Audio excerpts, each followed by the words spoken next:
Say that again? In hindsight, I probably should have opened this a couple of hours ago. The wine, yes.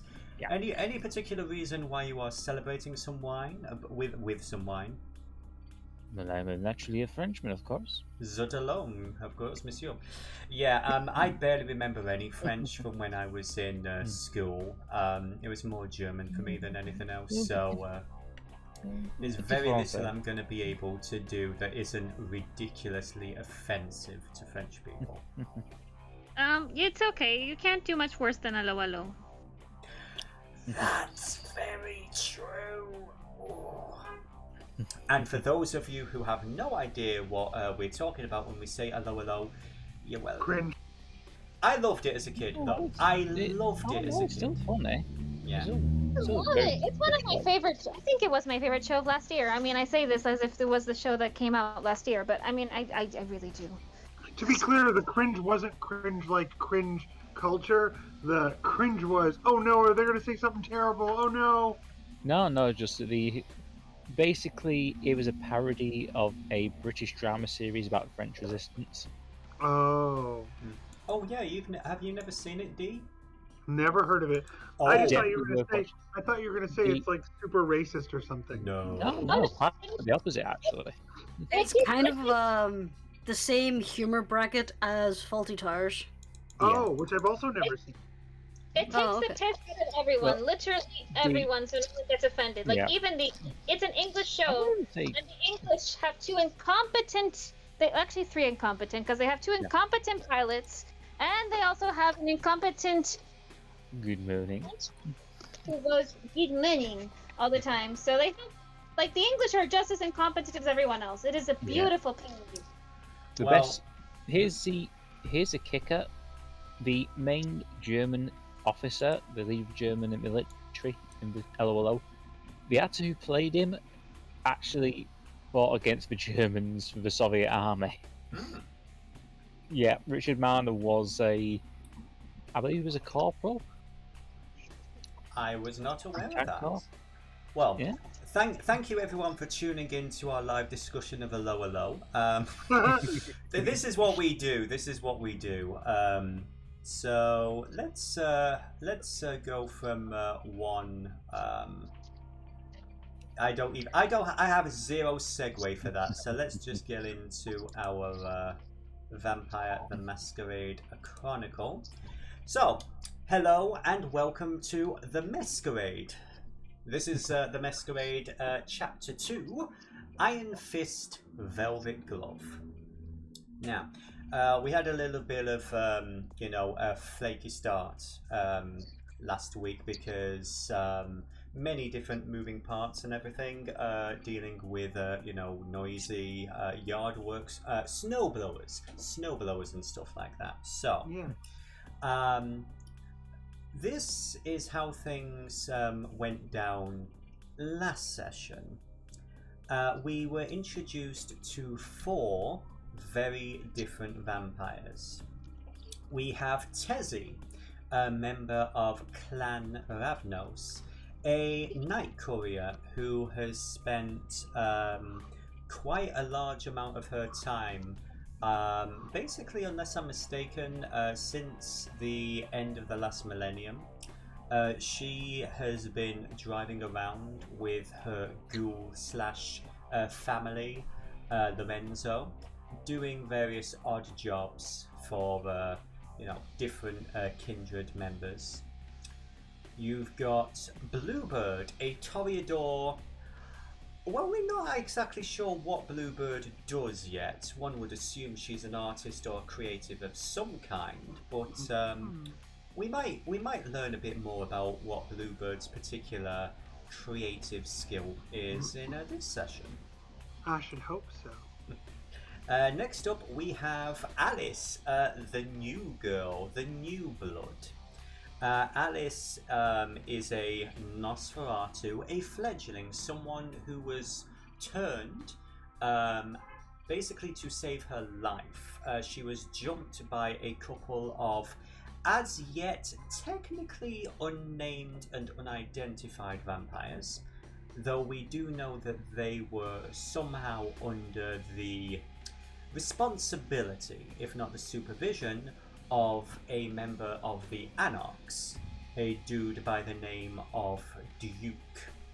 This guy has a girlfriend named Isabelle, or Bruja to her online fans, one of which was Alice. So in order to keep things all copacetic, make sure there wasn't too much drama, Duke allowed a one-on-one meeting with his girlfriend / ghoul / property.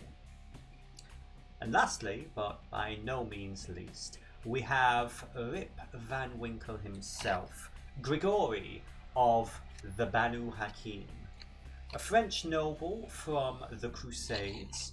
This fine gentleman has been spending 20-year periods, you know, basically leapfrogging through time. It's a little bit like Underworld, but a little more French. We're not too sure how we feel about that yet. Now, a little bit of housekeeping before we begin.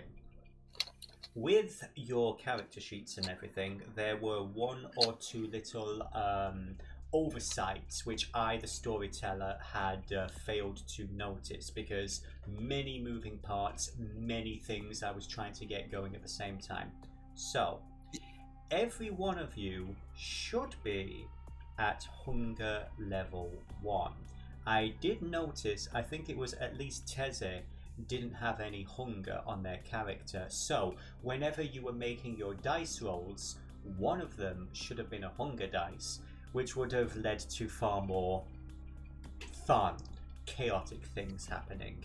So I'm more than happy, however, to put that in terms of story, that on the road, Tezi may have finished off a rather large animal. Normally, I'm pretty sure in the books it says that killing animals isn't going to slake your hunger all the way. It has to be a human life that you end. However, because Tezi has a certain history with animals, a certain relationship that most kindred don't, I'm willing to allow you to keep 0 hunger. On the other hand, if you want, you can have 1 hunger, and I will not do something horrible to Tezi during this session. Entirely your choice. Speaking of terrible things, I just sent you some basics for you to work with to develop. Okay. All right. So you said if I have 1 hunger, then yes, bad things will ensue, right? Well, no. Here's the thing. Everybody is supposed to have 1. To be fair, it was my mistake. So it's up to you. You can keep 0 hunger, but if you keep 0 hunger, I may try and, I don't know. No, I'm not going to punish you. I retcon everything. Because this was a storyteller mistake. I'm glad everyone else is at hunger 1. I'm not at hunger 1. You were saying, Deanna? You can. Okay, it depends. If you think it will make for a better storytelling to have me at 0 hunger, you can keep me at 0 hunger. If you prefer 1, then we can do 1. Okay. My question is, if Tezi did end the life of a animal while she was on the road, what was the story there? Was it was it a large horse? Or do you think it was like a very aggressive dog that was being rude to Lorenzo? Something along those lines? Yeah, dog to Lorenzo sounds good, but oh god, puppy! You're making the puppy kill the puppy. Well, exactly. That's the price. The only way you end up at 0 hunger is if something dies. So you choose what died. Yes, we can. Okay, yes, there was a poor escaped Great Dane who has a bad, crappy life, and he was made angry by his owners, and he needed to be good again. Fair enough. I feel so bad now. I was trying to give you, and I was saying no, it was it was an evil, it was an aggressive dog, and you read me the story. You make the storyteller feel bad, and we've not even started. This is going to be interesting. It's skill. I can't help it. I'm naturally cute. I know this. Yes, you are. Monster. I love it. So. But it's not the thing though. Like I have a. I mean, there's something about, like, for instance, for me, the most terrifying thing in any horror is always children, because for me, children are horrific. I'm sorry, that's horrible to say, isn't it? No, like one of us. Vampire children are like terrifying. So because they're like aggressive as hell and everything else, and they're capricious, and so I always think of it like but it's the cute, like this little cute thing is doing something horrible, and that's what I enjoy. So it's okay. It can be cute and sad. And play with us forever and ever and ever. People who've already read the previous Chicago by Night books are probably grinning from ear to ear about the idea of vampire children in Chicago. I just noticed Spudula. Yes. Better than Spud you like. For those of you who are curious, I'm actually going to hide some of the overlay there so people can see what we're talking about as part of the old Twitch overlay. I've got so many layers. There we go. My camera account is called Spudula. For those who've not seen our previous like Curse of Strahd and other games on twitch.tv/JourneySplays. Journeys, basically, her camera account is called Specky, and it's a potato with glasses. Think about it. It only took me 5 sessions to figure it out. So I can't get over that. I know, because I'm thick.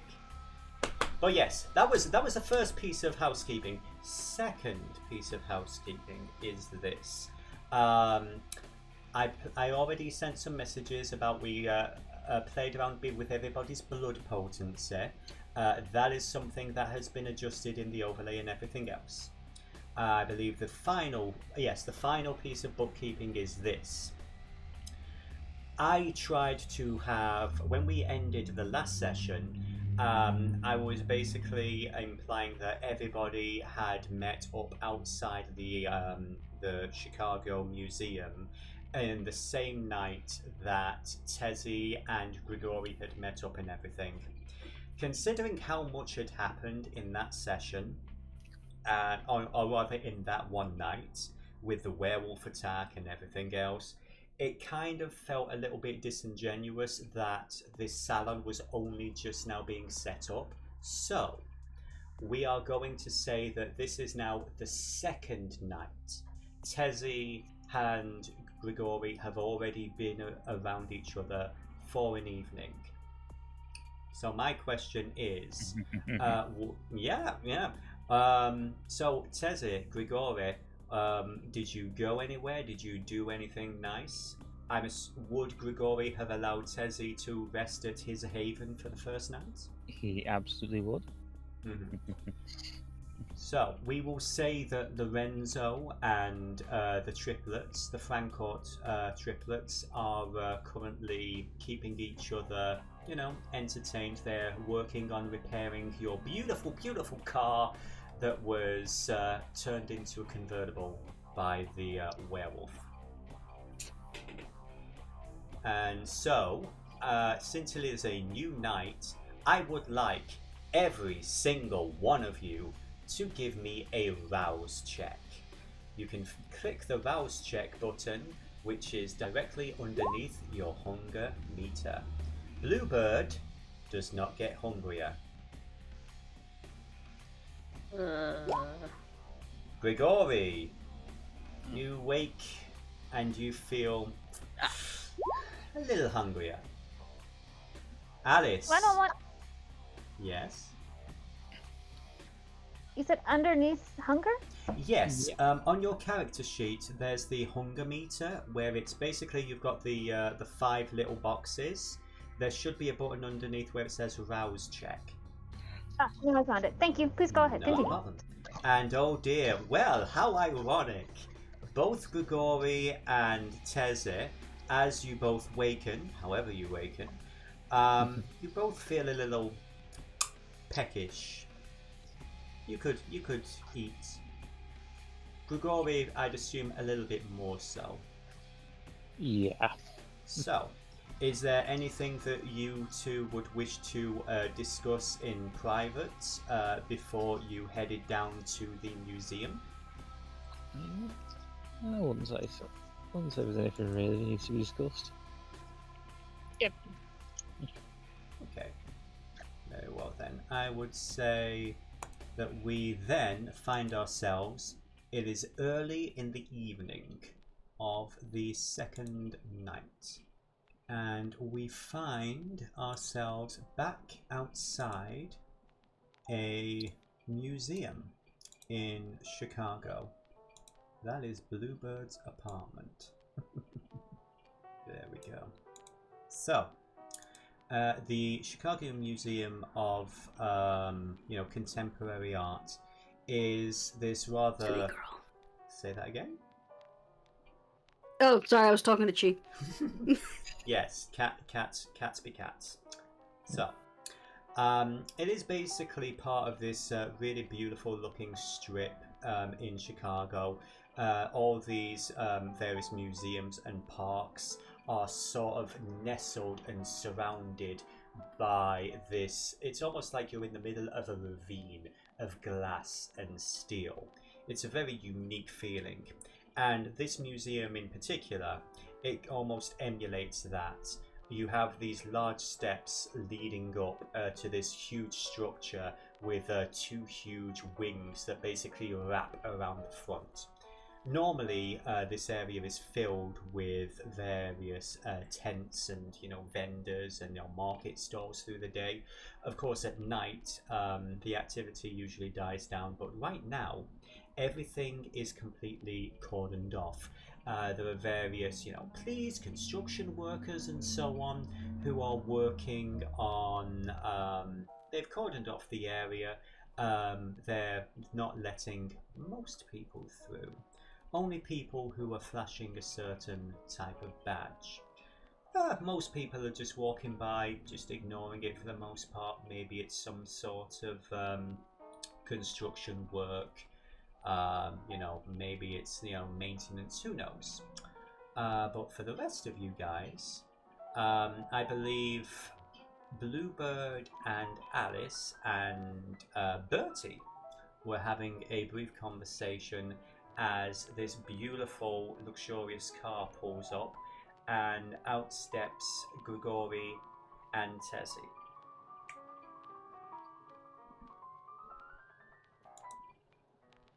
I must admit, I did not expect to sleep quite that well. Hey, Gregory! Bird,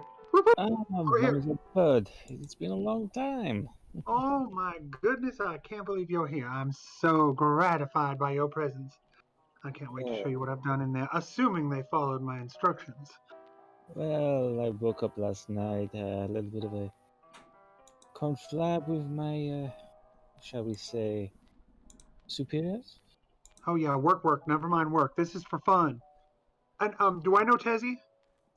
That is a fair question, which we didn't properly associate. How long has Grigori and Tezi known each other? Probably at the same time he's known Bluebird.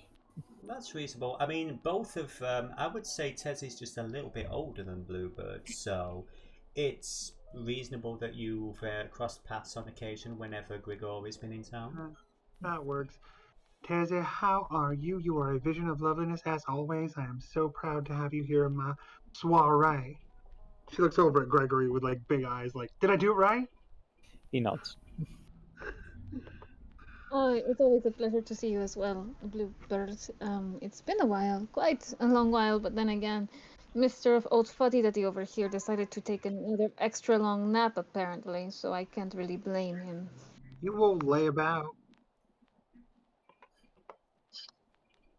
Gregory. The 80s were nearly over. Oh, and by the way, this is my really good friend, John Smith and Alice. Yeah. Yes, Smith. That's his name myself. Charmed to meet you. You both Alice, see... this is Grigori and Tezi. Oh, hi. It's nice to meet you. Oh, you're lovely. It's a pleasure. It's a pleasure. Truly a pleasure. Indeed. Now, one thing I do want to ask. I know that we, Alice and me, we are help. Are those two, Grigori and Bertie and Tezi, guests? They are guests. So here is the basic shtick. Bertie, Alice, Bluebird, you are basically part of the staff. Annabelle has politely requested you to assist her in the background. And then she makes that clear to them. That's why I asked, because she says, now the thing is, we're probably not going to be socializing that much tonight because technically we three, we're the help. We're supposed to be part of the furniture, invisible. So, even though I don't know how I'm going to pull that off, being invisible is virtually impossible for me. But we'll figure it out. Oh, honey, it's second nature to me. No one paid any attention to me. I don't know how that's possible. Either. And then she looks over at Grigori and Tezi and says, but I want you guys, y'all, to have a fantastic time. Please do not. If they see you talking to me too much, they're going to think that I messed something up, and I don't need that kind of attention from Miss Annabelle. You forget how I have a reputation as quite the eccentric. Oh, that's true. I'm the non-desirable, so you're fine. Well, all I desire is that you have a wonderful time tonight. Oh, trust me. I designed this with a mind toward expanding thoughts. It's an artistic vision, if I do say so myself. After all y'all. So, do you all head inside the building? Yep, as I will. Okay. Just so I know, would my ghouls say outside? As I mentioned before, this particular event, this is for kindred only. Yeah. Ghouls are not permitted inside. I would say the brief bit of information you've been given is the fact that this is a very private affair. Did she bring her ghoul? Not knowing that? Did she bring her ghoul not knowing that? I would say if it is entirely up to you. The twins, Grigori's ghouls. I think we mentioned earlier that they would be, helping Lorenzo get set up. Giving him, helping him repair the car. Probably giving him suggestions on other havens in the area that might be a good place for you to go, given your unique condition when it comes to sleeping arrangements. Because oh great storyteller, if any of them did bring a ghoul, there's a kennel at the end of the hall and past the entrance. So yeah, did you knowing that, did you want to bring Lorenzo? Candle at the end of it. I feel like I'm missing something, but I want to avoid my poor ghoul suffering a terrible fate. So I will have kept him at home, I think. Yeah. Pets stay at home. It's that kind of party. Yes. You're playing monsters, I'm sorry. But anyway, so you all head inside. Okay. Do I just have a slight caveat on that? That one of the Franco one of the two Franco triplets would have been the chauffeur. Oh, that absolutely makes sense. Which one do you have driving you? I believe it's 1 second. Yeah, you give me characters, I'm gonna make you check your notes. Yeah, I believe it was Eugene. What time would you like me to pick you up, monsieur? I'll probably say about midnight. Of course, about 4 hours. Very well. I have a device if you need to reach me sooner. Of course. Be safe and enjoy your evening, everybody. And he will drive away. Eugene. So, As you... Yes, sir? Eugenie is a woman. Eugenie. I apologize. When you say triplets, I always made the assumption that I knew what their gender was, so that's fair enough. She drives away. She's still wearing a suit, though, and she looks great in it. It sounds like you're saying username. Well, Eugenie is a traditional French name. I know, but that's what it sounds like. Yeah, with the new Pets Allowed event, Elsa just silently in the background hoping that Milton doesn't eat her ferret. Well, it depends if he's going to make a mess on the floor again. He's And if you little felt trained, Milton. And if you felt confused, Tezi, just past the entrance, if, to explain, there's a literally a dog kennel where if anyone was foolish enough to bring their ghouls along, they would be consigned in there.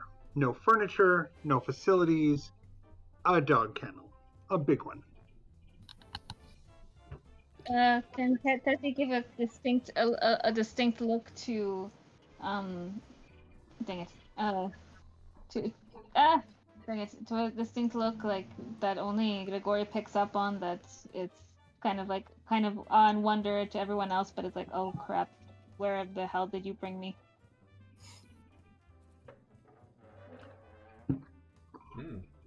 Grigori just kind of gives Tezi kind of a shrug. He knows about Bluebird's eccentricities. That's a word for it, yes. And he's fully aware of the phrase pot, kettle, and black, so... Yeah. So, as you guys head into the foyer, from this point on, aside from the kennel where there are at least one or two people, one of them looks like a skater, the other one looks like a dude in just like a business suit and everything. They both have collars on, and they both look confused and miserable. Aside from them, as you step inside, you see, I would say, not much but monsters like you. You see you would say actually 1, 2, 3, 4, you would see 5 individuals. First of all, the space you're in at the moment is this large foyer. It's a basically like most of the rooms inside the museum. It's very simple, basic white walls, very simple, minimalist.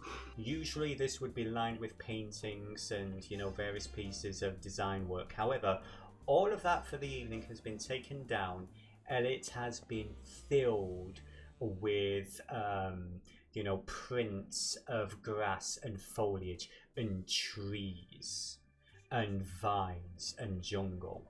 And in the middle, getting ready on a rather unusual tableau in front of you, like a large dais, are 2 individuals in various states of undress, trying to prepare. These are 2 people that you have seen before, Bluebird. Mm-hmm. This is Pet, and this is Toy. These are Bertie's personal ghouls, and they are apparently part of the ambiance, the entertainment. Around Pet's shoulders, you see a massive snake that's winding its way around, and it is sort of hissing and baring its fangs at Toy, who looks very nervous and unhappy that he is here. Watching this from the side, tilting her head, curious about, what she's supposed to expect of all this, is your patron, Annabelle, and her assistant, Portia. Instead of the business casual outfit she had on the previous night, they're dressed pretty much as they look in their portrait art. Portia has a very deep cut leather sort of outfit, very tight leather pants and boots, Portia a more classic, expensive-looking, black sheer dress. They look over their shoulder as you enter.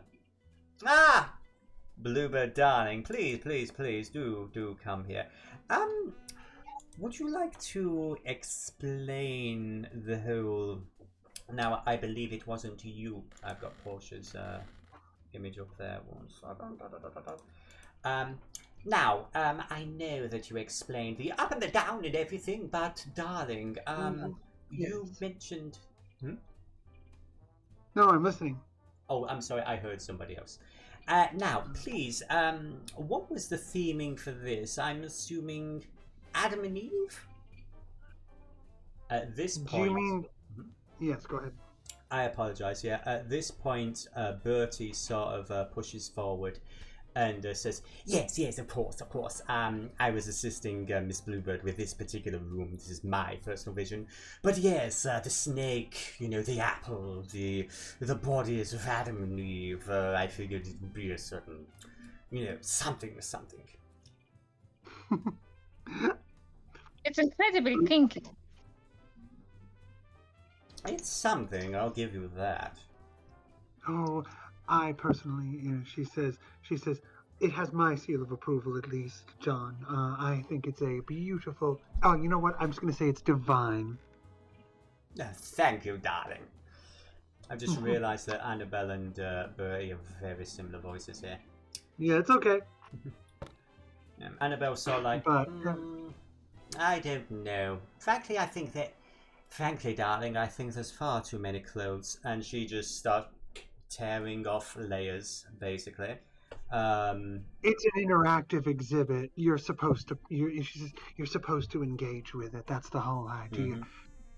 Pet doesn't seem to mind, and she puts the snake on Pet and begins to begins to disrobe and everything and start striking various poses, much like a living statue. Pet looks like he wants to die, but given the fact that he is surrounded by creatures that would happily eat him, he doesn't look like he's going to do much about it one way or the other. Alice really wants to play with Snake. And I do have to whisper something to you. OGM. Yes. One moment. I would say that whilst there is a tippy-tapping, the snake, for the most part, is looking around the collective group, and it does give a... flicks its tongue out, looking at everybody. It does seem to look at Alice and Tezi, particularly. Oh, isn't he just so sweet? With those little beady eyes. There you go. Bluebird whispers into John's ear. Yes. John is going to nod, and he's going to head over to Toy, give him some coaching, shall we say. Yes. So, Annabelle looks to the group, and then she sort of finally registers the fact that Grigori said, Monsieur Guzutolo, welcome. And in perfectly fluid French, which I do not speak, she says, oh, thank you so much for coming. Oh, it's been, over 100 years.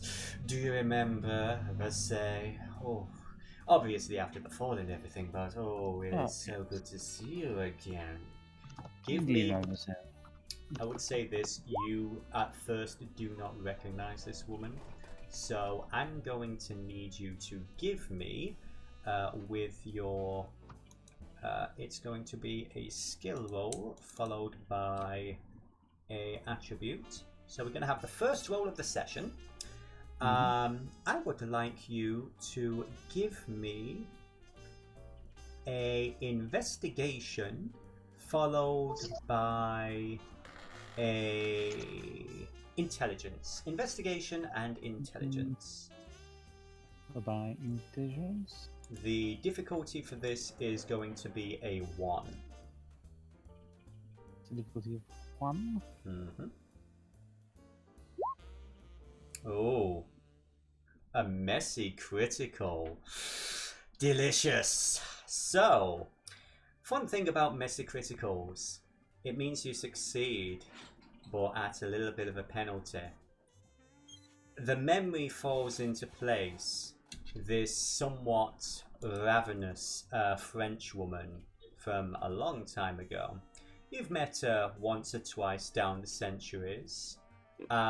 Whether or not there has been a good interaction or a bad interaction, I will leave up to you. However, I will say it has been a passionate encounter, and now, unfortunately, your focus is now on her.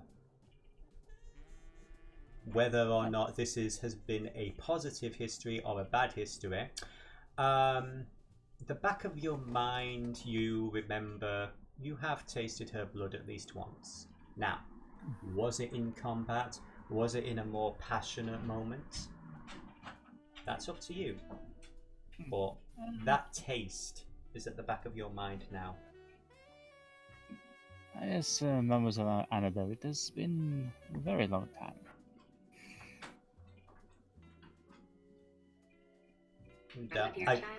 I was waiting for her to respond, and I'm like, shit, I'm Annabelle. Darling, yes, it has. That happens. We do that a lot. Darling. Yeah, I've done that a few times. I have, on several occasions, waited patiently for Esmeralda to answer me in Strahd. But I'm Esmeralda. Yeah, we are all the things. It's disconcerting. But yeah, Annabelle's like, again, of course, in fluid French, weaves. I'm assuming you've got one arm around Tezi's. Yes. She will actually take the other arm, and she is just going to oil over you, you know, so almost like she's more liquid than woman, and she's just going to purr in your ear. It's been too long. Let me show you the rest of our little show tonight. There's some people you absolutely must meet. She briefly glances over her shoulder. Is this your snack for the evening? Oh, you mean Mademoiselle Tezi? Yes, she's my friend, my companion. Oh, charmed, madame.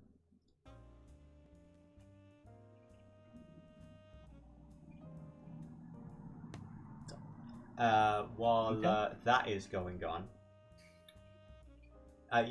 was there anything that Tezi wanted to say in reaction to this woman?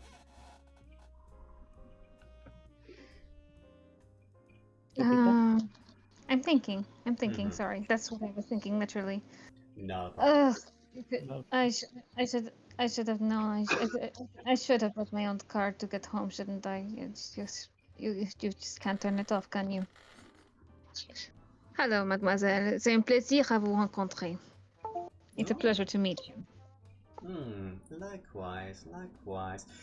I don't think we've met before, darling. Where are you from exactly? I know all the Toreodor in this city, so I know you're not part of my family. Can I say Clan Ravnos? Is that okay? This is the thing. Even before things went south for the Ravnos at the end of the millennium, they were not the most popular clan. A lot of people basically treated them as, wanderers, vagrants. They were treated as devious and untrustworthy. They weren't a very popular group. So it is up to you.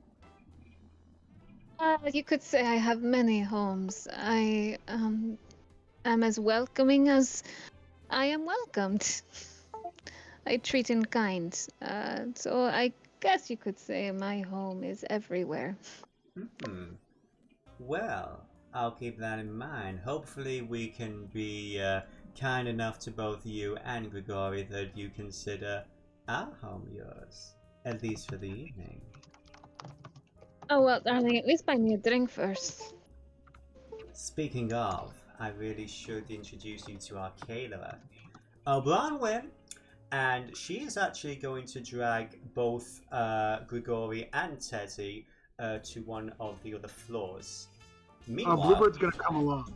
I would say this: Portia is going to step forward to Bluebird, Alice, and John. Portia, Alice, John, Alice, Portia. And she says Portia's name with a little bit of a little bit of her more CMT accent. Mm-hmm. Portia, like the way you say "bless your whore." Mm-hmm. Alice is going to give a very polite nod. Go, pleasure to meet you. Mm-hmm. This woman before you, very tall. She's almost like a Greek statue in some regards. She is stunningly beautiful. There's just also like a statue. There's this like coldness that almost radiates off her. There's a certain aloofness as she looks over the group. Well, I want you to all to know your duties for tonight. Mm-hmm. You're mainly to supply refreshment for the various guests. There's going to be a lot of people here who have various reasons for being here. Some of them are here for business, most of them are here for entertainment. I want to make sure that everybody is fully stocked on what they need. We already have the catering provided for. Make sure you don't get in the catering way, and make sure you don't get in the way of the entertainment. She nods and nods. She says, I'm going to do my best to endeavor to be invisible. See that you do. She's wearing like white sparkles, don't forget. Yeah, see that you do. She glances at Alice as she says that, and Bertie's outfit. Well, get to work. We'll have guests arriving soon. And she strolls off after Annabelle. You take care of yourself, Portia. Have a good time now. Okay, everybody. We're gonna huddle. Let's. That woman is terrifying. I know. She says it's best to stay out of her way. Feeling slightly underdressed now at the moment. Oh no, you're fine. Part of the point, we're representing all different stratas, all different cultures, all different social. This whole event is like a big layer cake of joy. I can't remember the last time I had cake. Was it the 50s? Who was that? Say that? That was Bertie, by the way. It's you, it's Bertie, and it's Bluebird. Yeah, and the sleazeball who creeped Alice out. Okay. Yes. She says, to be honest, cake can vary. It depends on what's in it. I would say as well, just for the fun of it, because it creeps Alice out. Whenever he's in the huddle, of course there's only the three of you, but he just seems to be, there's almost like he hunches, but it's almost like he's looming as he hunches. There's something about the shadows that play on his face. It's the fact that you can never quite see past the glasses. You know, they seem to have this weird sort of anime serial killer vibe. You can never actually see the pupils, it's just the reflection at all times. It's a little disconcerting. When you were describing him, do you know what popped into my head? Yes. 7-foot frame, right so long his back. Yeah, there's a little bit of that. There might be a little bit of that. But we don't talk about that. I'm sorry, I couldn't resist it. That's my favorite part of that song. So, yes, I'm going to maintain this area. I do know that we've got, the downstairs basement. Bluebird, you were working on that sort of thing, yes. And we had Alice. I think you might be best suited either Well, here's the thing. The downstairs, I think that's supposed to be the whole tattoo thing, and the upstairs is more the heaven area. Was that correct? Yes, downstairs heaven. What, am I just walking around with a little tray of refreshments, or what am I doing? That is a very good question. While you guys are doing that, because I unwittingly dragged Grigori and Tezi away from the group too early, because I'm a smart storyteller who always plans for everything. Not. Let me just get this particular character and let me bring her into the fold. So, this is at the other end of the area that you guys are in, but Grigori and Teze, along with Annabelle and Portia, you are introduced to this woman, long black hair, a very classic, simple, almost medieval style of dress, who is directing a few people, potentially ghouls, you're not sure, but she's directing certain staff members. They're wearing plain black clothing, and they're carrying these large white nondescript boxes with various holes in them. That one over there. Yes, that one there. Ah! Miss Annabelle. How can I help? Ah, Bluebird. Not Bluebird. Bronwyn, darling. These are some of my first guests. This is Monsieur Grigori Syracuse. And this is, what was your name, darling? Tezi, my dear, it's okay. You couldn't pronounce probably my normal name, so you can just call me Tez. Tez. Delicious. Okay. So, this is our caterer for the evening. This is Bronwyn. She's from Clan Malkavian, but don't let that put you off. She's a treat. She's providing a lot of the sustenance for tonight. This tall woman basically gives you both a very toothy smile and a bow. Do you have any particular preferences? I do you have any willing donors? Oh, willing. Yes, we do actually have some willing donors, so we can do that. Richard, over here, please. One of the gentlemen who's currently setting up this large pile of boxes and the small curtained off area looks up and walks over. Richard, darling, would you be so kind as to, open your sleeve for this fine gentleman? He looks to you, Grigori, and says, you need to drink? Yes, I do. Please. And he presents his wrist to you. Okay, Grigori will very carefully bite into the wrist and begin to drink. Okay. As your fangs pierce the flesh, you can see his expression doesn't change much, but you being an older vampire, the way you feed is a little bit different than most others. On your character sheet, if you go to the second page, you will have a little bit of information in the top left about how much hunger is slaked in your feeding.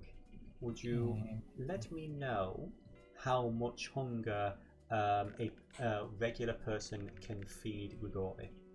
I can't actually see that. I just see blood surge, power bonus, feeding penalty. Yes, it should be the feeding penalty. Let me just check that myself. Just says animal and bags like half. Okay, so you don't actually, I see, so you're not of a high enough blood potency to where people aren't going to be enough for you. That's good to know. Okay, so yeah, how much hunger do you wish to slake off this gentleman? Just 1 point. Okay. His blood is fairly... It's earthy, it's muscular, it's got a certain flavour to it, a certain resonance, which we might get into later should you feel the need. But just make a note on your sheet that you were fed from Richard the Worker. And we will see if that means anything later on. But yes, you can reduce your hunger by 1. He looks to the group waiting for dismissal. Bronwyn gives him a polite dismissal with a hand. Thank you kindly. Back to work now. As he's picking up one of the containers, you hear a little "ow" coming from inside as they continue to stack them up in the corner. I would say he's 26. Interesting. A man's taste. Not quite, no. Well, probably in his 20s when he first came into my service. But I've had him for a while. I see. That would explain it. So, is there anything else I can provide for you? My dear, is there anything that you would prefer to dine on this evening? Is it to me? This is to Tezi, yes. Okay, just making sure. Well, I was hoping for a willing participant, but do you have something a little bit bulkier, perhaps? Bulkier? Well, I think she looks over to Richard, and again, this gentleman's like really big muscles. He would, because he's lifting these huge boxes. How bulky are we talking? Well, I prefer to. Oh God, I can't say it. Okay, I can say it. Oh, okay, I think we're all friends here, my darling. Incidentally, just one bullet point. I'm trying to go for Scottish, but I keep slipping into Southern because we've got so many Southern characters. So in your head, please imagine a perfect Scottish accent, because that's what I keep trying to go for. But it's very good with Billy Connolly. Yeah, a little bit Billy Connolly. There we go. Aye. There we go. I love that. Okay. Hootsmon! Well, I like to take a good chunk if it makes any sense to you, and so I just not quite Samson, but perhaps just a little bit more on the oh God, no, this is gonna be so sacrilegious. Dang it. Never mind. It's not quite Samson, but perhaps his little brother, if that makes any sense. I'll be honest, my darling. I'm not quite following you, but I do like a challenge. Interesting. So, for the sake of the storyteller, what exactly does Tezi prefer in terms of her meals? What does Tezi really want to sink her teeth into right now? Something that she would like to sink her teeth into on a normal scale, basically. She wants a gorgeous hamburger that she can devour. Okay. Oh, she wants to completely end it. She wants to. No. She. Not end. Okay. But she wants at least to it to be a sight on sore eyes kind of thing. Like if you're going to eat, just have some taste, a little. Oh, taste. A good-looking one. Okay. She's like, I'll have a look around and see what I can do. She's Southern again. I'll have a look around and see what I can do. Hootsmon. Smoking hot. Yeah. So Spicy. she's going to head off and see if she can find something.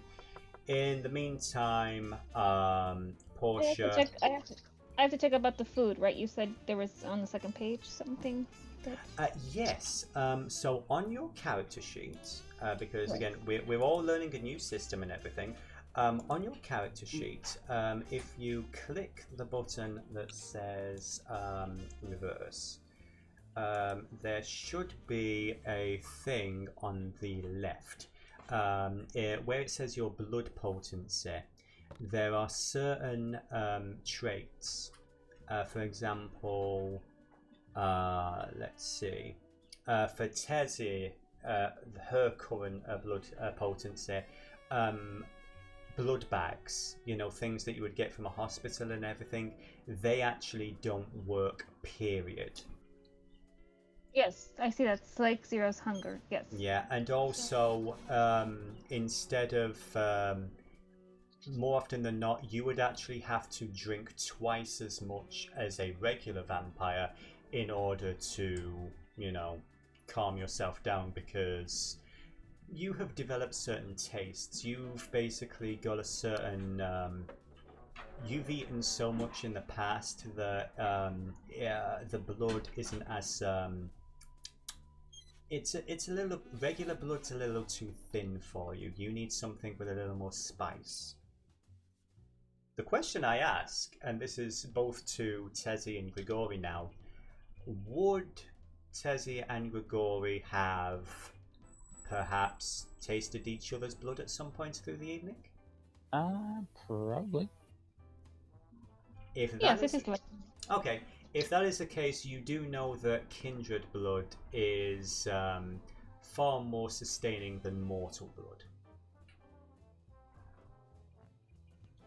So whether you would feel comfortable enough in this environment to request that is entirely up to you. Grigori would not. He's... In this case, it was a sign of intimacy. So. Mm-hmm. Yes. The same, and plus, Desi has a bit of a disgust for most vampires. So it's, as far as, the whole elitism thing. So probably not. Fair enough. So, let me see. In the meantime, I would say, were the four of you going for a tour? I do know that we've got Alice and Bluebird. They're currently split in two different locations. Who wanted heaven and who wanted hell, basically? Hell sounds more fun. Okay. Okay. I'm just reading messages from our dear D. Okay. D, everything you have just said I'm absolutely fine with, and if you wish to bring it up at some point, that is absolutely fine and dandy. Yeah, do you, shall I just emote a scene like I'm describing? We can actually do the scene at some point if you want. I'm absolutely fine with that. Do it whenever you want. Okay. But she would go with wherever Alice goes because she is watching Alice carefully. But she is also mainly trying to make sure all the guests have what they need. And she's just, being very, very, very... she is trying to, despite her clothes being bright white, she's trying to disappear into the silver and white clouds. Okay. Very well then. I would say, briefly... you start to see other people begin to arrive. Or, I'm sorry, I call them people. Other monsters like you begin to arrive, and preparations begin to play. Annabelle looks to Portia and says, "Oh, darling, would you please distract them a little bit?" Portia gives a smile and steps forward. And I would say just as you guys are, heading, I would say downstairs to see what I would say no. First of all, Annabelle's going to show off the heaven section. But as you guys are heading upstairs, you would notice that Portia just calmly outstretches her hands, and every eye that is downstairs, including the ghouls on the plinth, with even the snake, Bronwyn, all eyes are on Portia, and they look absolutely rapt, almost like they're devoted. So, we now find ourselves in an upstairs lounge, and they are not here yet because we haven't let the guests in, so let's just pretend we didn't see all that. Hold on. Yes. One quick thing. I'm reminding you of something important. Thank you, my dear. Would you actually, this is a fair point, Dee, would you like to actually explain my mistake? Yes. At some point in the evening, very early on, Bluebird did excuse herself and then came back and had a hurried conversation with some of the carrying people and saying, no, you've got it all reversed. You've got it completely backwards. Did you not read my notes? I'm sorry to say I made them explicit. Do you see where it says heaven downstairs, hell upstairs? Do you see that there? Because I want to make sure that we're on the same page about how my layout has been achieved. Okay. So, after, I would say they would have been a little bit of scrambling, but yeah, it would have been fixed in time. So, as you go downstairs into heaven, the door opens. What do they see? Heaven is laid out like a giant warehouse room. I don't know how big the space actually is, but however big it is, it's like a warehouse room covered in fake tile, marbleized tile with black. And just if you were to get down on your hands and knees and look at it, you might see the slightest trace of crimson in there, but you'd really have to look at it. It is a grimy tiled, black marbled bathroom.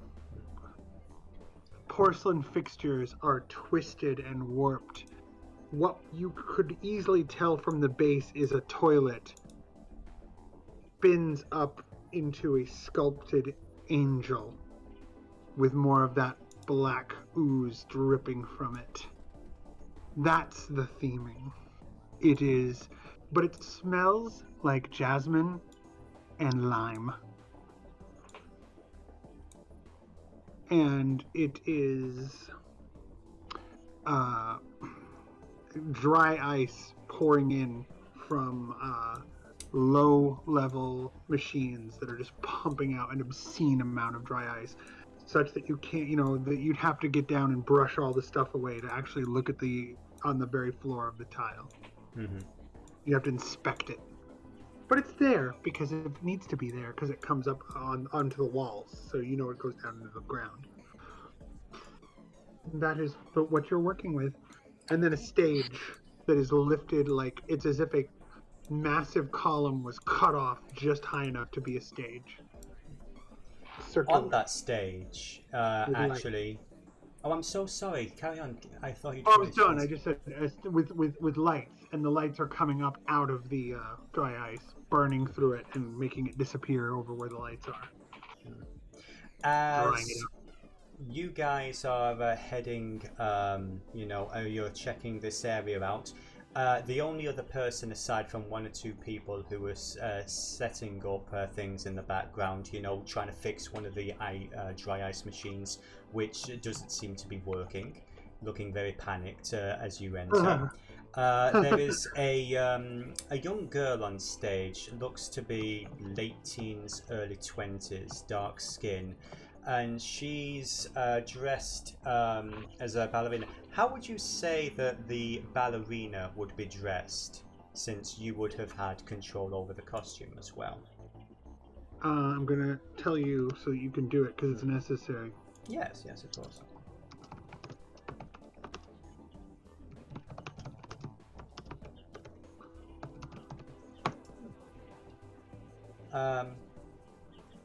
Yeah, so it's a multi-layered dress.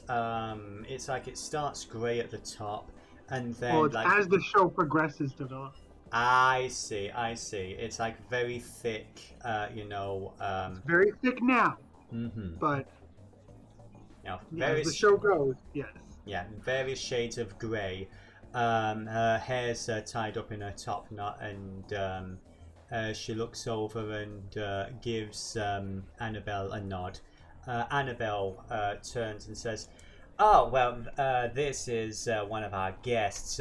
Technically, she's visiting from Berlin, but this is Annabelle. No, it's not. I'm Annabelle.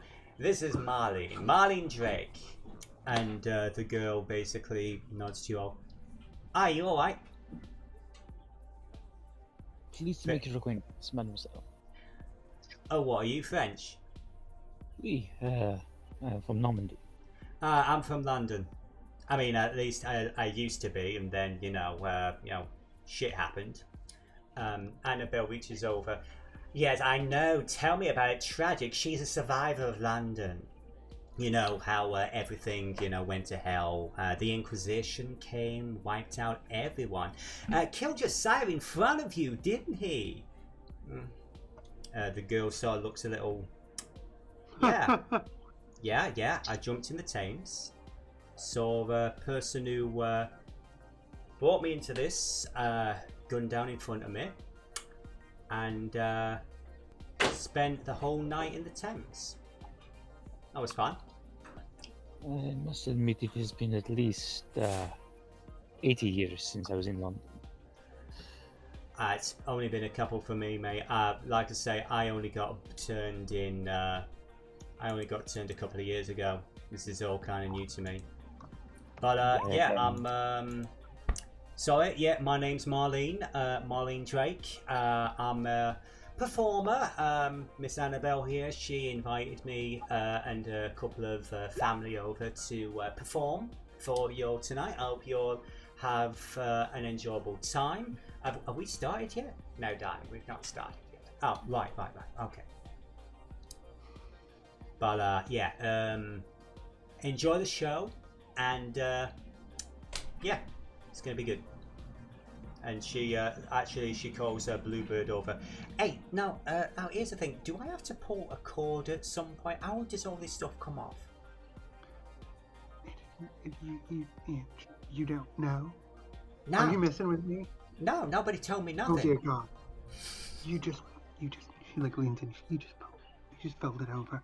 Here, just like this. Gestures. Oh dear God. Give me because I'm a sadist, I want you to give me, on your skill sheet, I want you to give me leadership, and then I want you to hit composure. Difficulty of 1. Leadership and composure. Difficulty I'm 1. looking. Leadership's in the middle column. Got it. And then it's going to be, the other stat is going to be composure. No extra dice. Difficulty of 1.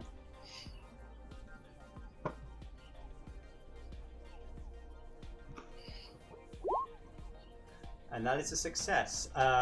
During your instruction of how to operate the special qualities of this dress, Marlene does not accidentally activate it and ruin the performance before it even begins. Thank God you're a wonderful person. I'm so happy you understand abstract concepts. Yeah, sure. I also understand, like a favor's a favor. But yeah, if there's anything else you need, just let me know for that. Just let me know when the punter's coming, alright? Just remember, you are a sacred angel. And then she moves back. Sure, sacred angel. Saint Shithead herself. Right.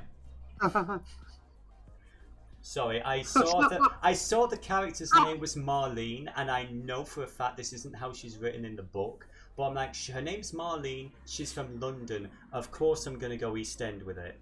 Yeah, I was gonna say. Yeah. The death and despair in Albert Square.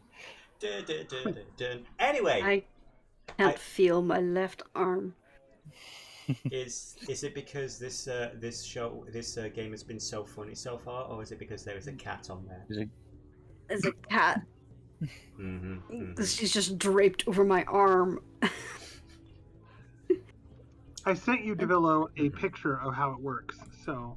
Oh, she heard me talking about her. She's moving. Oh no! Oh, pins and needles. Pretty cool. That's pretty cool. Okay. So, after spending a little bit of time downstairs, Annabelle is like, "Well, now that was fine and all, but you have got to see what we got set up for hell. It is gonna be fantastic. So please." And she leads you all up the stairs. She seems really excited. I would say that Bluebird, you've seen Annabelle like this a couple of times. That was the point. Yeah, you've actually you have seen your patron pleased, you know, which is and the thing is, no matter what Bluebird's doing for the rest of it, you know, she's working for her client, and that is Annabelle. Yes, this is to please Annabelle. I would say for the moment, Annabelle does seem very pleased with the work you have done. Should I describe heaven? I mean, hell. Please do. This area is clouds. It looks at first glance like silver prom, a silver night, silver moonlight prom with fake clouds everywhere, turning into little curls all over, replacing the walls. But when you look closer, if you do, you will see that what these clouds are actually made of is these very intricate silver-colored, vaguely shining. They're not like shining like gaudy jewelry. They're just kind of just a vague sheen to them. Twisted, knotted braiding. As if the whole thing was, every little portion of every cloud was hand woven. Just twirled in on itself, knitted together like fabric, making these elaborate waves and shapes. There was also dry ice here. All the doors are covered in these curtains of beaded silver cords, similar to the clouds. The lights that come in from this point are in the ceiling, but they're obscured by these grids, so the light is coming in to make these shadows on everything that are these different patterned grids. These are the kind of patterns you might see on boxes that you play with to invite sadists into your home. The patterns are very like ornate, and ultimately they, full disclosure, people want to roll for it, they can, but they're meaningless. They're designed to just be random. And is this where the murals are? This is where the murals are, and I would say either Grigori or Tezi, given your age and your likely experience with certain things. I would like both of you to give me, let me see if we can get an example rolled here. On your skills, I would like you to give me a occult with intelligence. Difficulty of 4.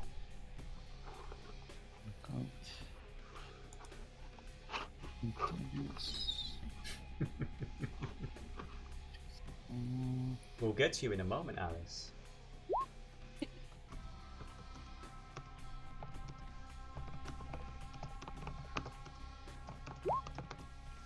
Okay. So neither. Oh, I would say neither of you had enough to make up 4 there. I would say if you wanted, you could use your blood gems. I'm sorry, I was reading. You didn't whisper that to Dennis. You I know. It's fine. It's fine. Here's the thing about blood potency. When you check your blood potency, you can choose to add a certain number of dice depending on how many points in blood potency you have. It's listed as a power bonus. However, in this instance, it would definitely not be enough. So it's, as Dee said, it's fairly meaningless stuff for the most part. It's it looks nice. Yes, I think I'm beginning to see the theme now. Heaven, hell, and Eden in between, and the outside world is the land of Nod where Cain's children wander.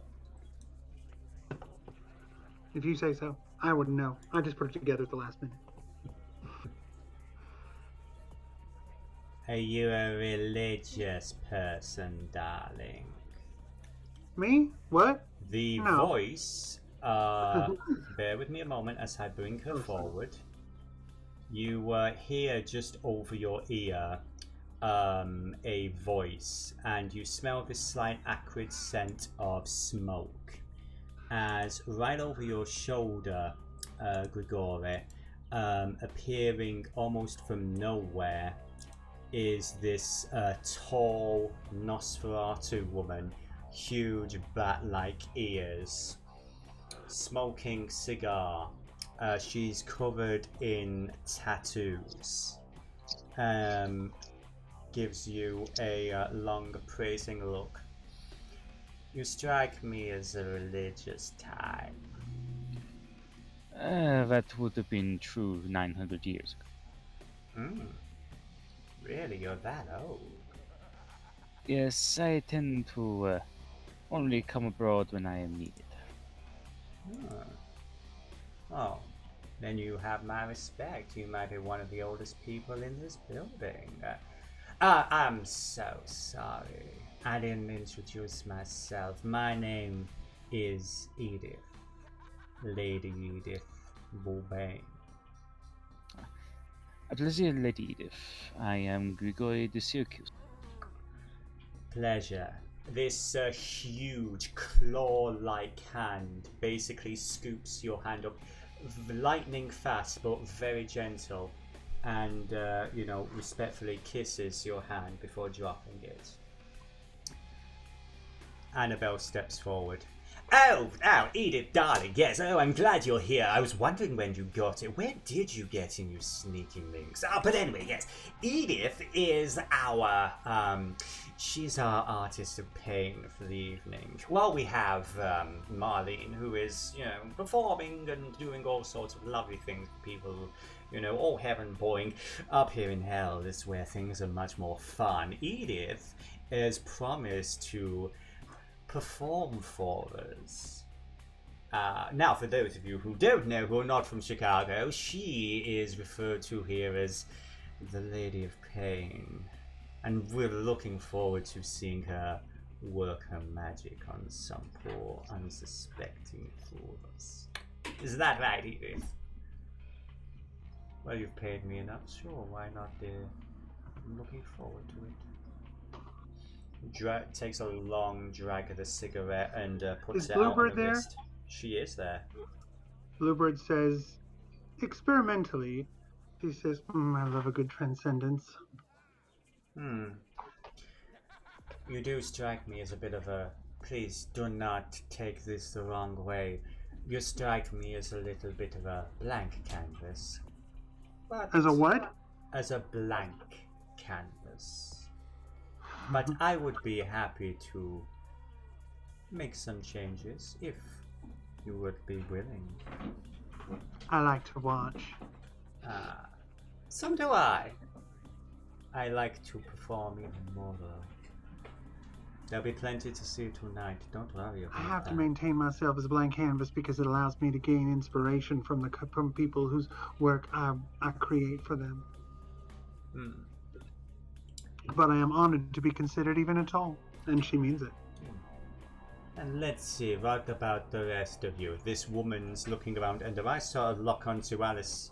She sort of tilts her head a little, and again, as the movements are, for those of you who are not used to being around Nosferatu, every Nosferatu is different.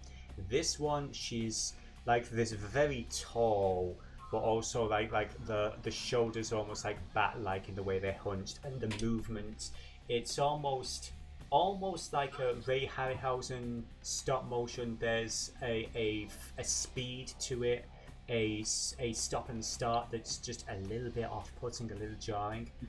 But she takes another drag of the cigarette and just blows it at Alice while holding her gaze. You're no stranger to ink, my dear. Well, I suppose that's a little bit obvious, isn't it? Looks at her sleeve tattoo in her left arm. Tell me, how long have you been part of the family, by the way? I love the whole appearance. I'm serious when I say I love the teeth and everything. It's a classic look. Vintage. I love it. Well, I've only been in Chicago for a short while, but I'm from a little bit further down south and not quite in such densely populated areas. So they could just say I'm learning how to people for a little bit. Interesting. So you are aware, of course, that normally we do not retain ink anymore. People can mark us as much as they want, but it does not last.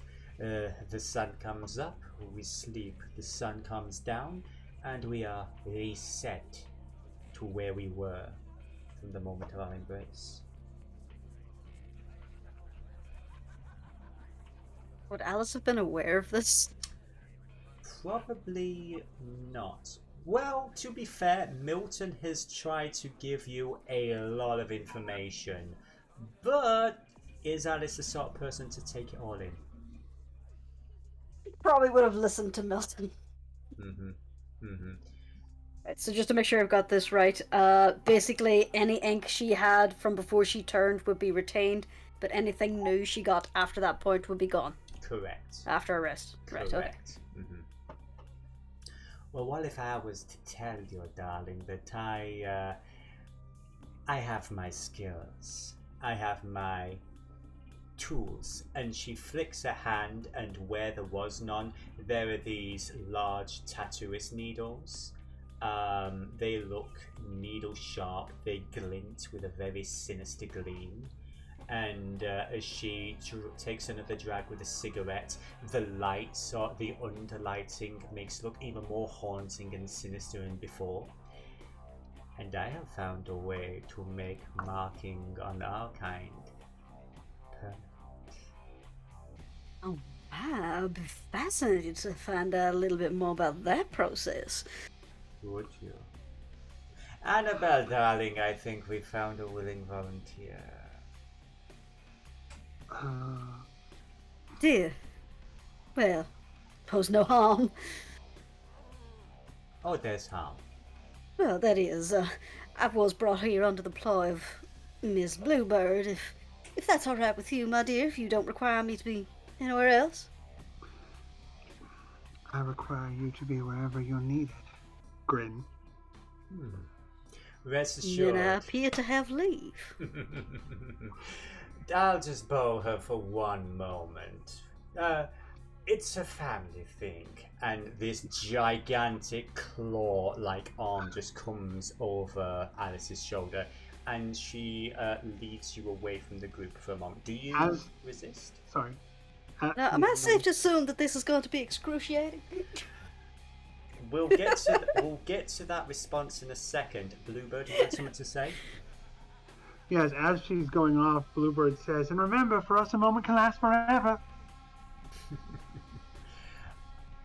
While this is going on, Annabelle is going to people a little bit more. She's going to gush over. Again, she's basically fawning over Grigori's arm. And I would say as well, there's a little bit of flirtation with Tezi as well. Even if it's just more, he's more the focus, and she's like, well, you're cute too. You know, that's kind of the energy that's going on. Just gonna say as well, the tattoo artist's picture is not showing up on stream. Oh. Yeah, it is for me.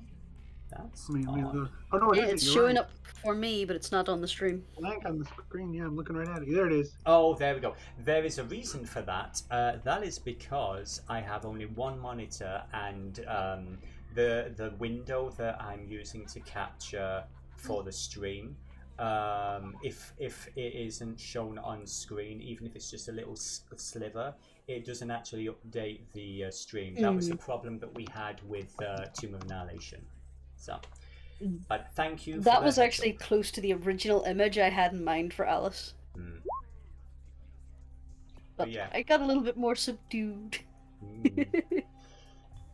But yeah, Edith basically is going to drag, not so much drag, she's going to casually lead you to a quieter corner away from the crowd, and she's going to look around and the persona drops a little, and suddenly there's this very serious woman talking to you. Haunting in terms of visual appearance. But she does say, "Now seriously, darling, I know I have to put on an air and a show for these creatures, these ridiculous individuals, but consent is everything. I am not going to do a single thing to you unless you are curious about it. So, if you feel uncomfortable in any way, rest assured I shall make an excuse and say you are unsuitable, or there's not enough skin on your bones, or something stupid. But if you do consent to this performance, A, you can opt out at any time, just say the safe word, and B, this will be excruciatingly painful. But not everyone in Chicago can say they have a tattoo by Edith Beaubain. My work carries some credibility, and if indeed you are new to our city, it might open some interesting doors, especially doors that you may be interested in." And she looks over your, basically the gothic attire, the other tattoos and everything. But it is entirely up to you. Well, now this does sound like an offer I would be a fool to refuse, and I must say I'm very curious. I like curious girls. It's so much fun to play with. Well, let me see, what is our safe word for the day then? How about this? No more, mother. I want to be a good girl, but I just can't. Do you think you can remember that? Well, I was just gonna go with pineapple, but sure, I can remember that. Pineapple would be simpler, but again, she conspiratoriously whispers in your ear as she turns you around and you look over the rest of the area as people are beginning to start to file in, led by Portia. We need to put on a show for them, don't we? That is true. Good. Well. And as tempting it is to have a proper mommy, unfortunately, I do currently have a daddy at home, so this will just be a small affair for now, I think. For now. So, she begins to set up her equipment in the middle of the area. And one thing that Bluebird didn't mention, there was a small section raised in the middle of this area with a large veil over it, and Edith whips it off, and it is basically a large leather-bound doctor's chair with straps and all the other. I would say as well, if anyone's ever played Evil Within, there's like that weird sort of like metal head piece and all that kind of shit. And she just looks over and gives you the most evil grin and begins to prepare. So, I was gonna say something about that, if it's okay. Can there be like a neon line of like one of the things I wanted for the chair was for there to be like a neon glow stick type line running across the parameters of it, and just like a vague outline of it. I love it. Gaudy. Yeah. Ooh, how Tron. Very Very Tron. Yeah, very Tron. Okay, yeah, that's absolutely fine. Is that allowed? Because she wanted to do that. Yes, that is absolutely fine. Okay. It is pale blue. Okay. So, as Portia begins to, bring the various other guests into the area, I'm going to say that she basically gets onto the dance floor, or the area of this club, but it's basically around where Edith is beginning to set up. And she basically strolls up to Annabelle. She gives a glance to Grigori and, to Tezi. But she basically holds a hand out to Annabelle's. She takes it, and Portia instantly just pulls away, and they just start dancing in the middle of the club. As the other guests begin to move and circulate. The salon has begun. So, my question to the vampires: where would you like to go first? Who would you like to converse with? Alice is probably gonna hang around the tattoo artist and offer to help her set up, and basically inquire as to her technique, as without being pushy, just be out of sheer curiosity, because she's fascinated by this. Okay, yeah. Edith, whenever there's someone nearby, she's like, yes, little morsel, soon you will sing for us. But when there's people not too close, she's actually giving you real answers about how she sets up the process. She mentions that she has a small shop. It's very exclusive. You require a card to gain entry if you're a member of the family, so to speak, if you're kindred. However, depending on how things go tonight, if you're a good girl and you impress me, well, perhaps you might get a one-day pass. How does that sound?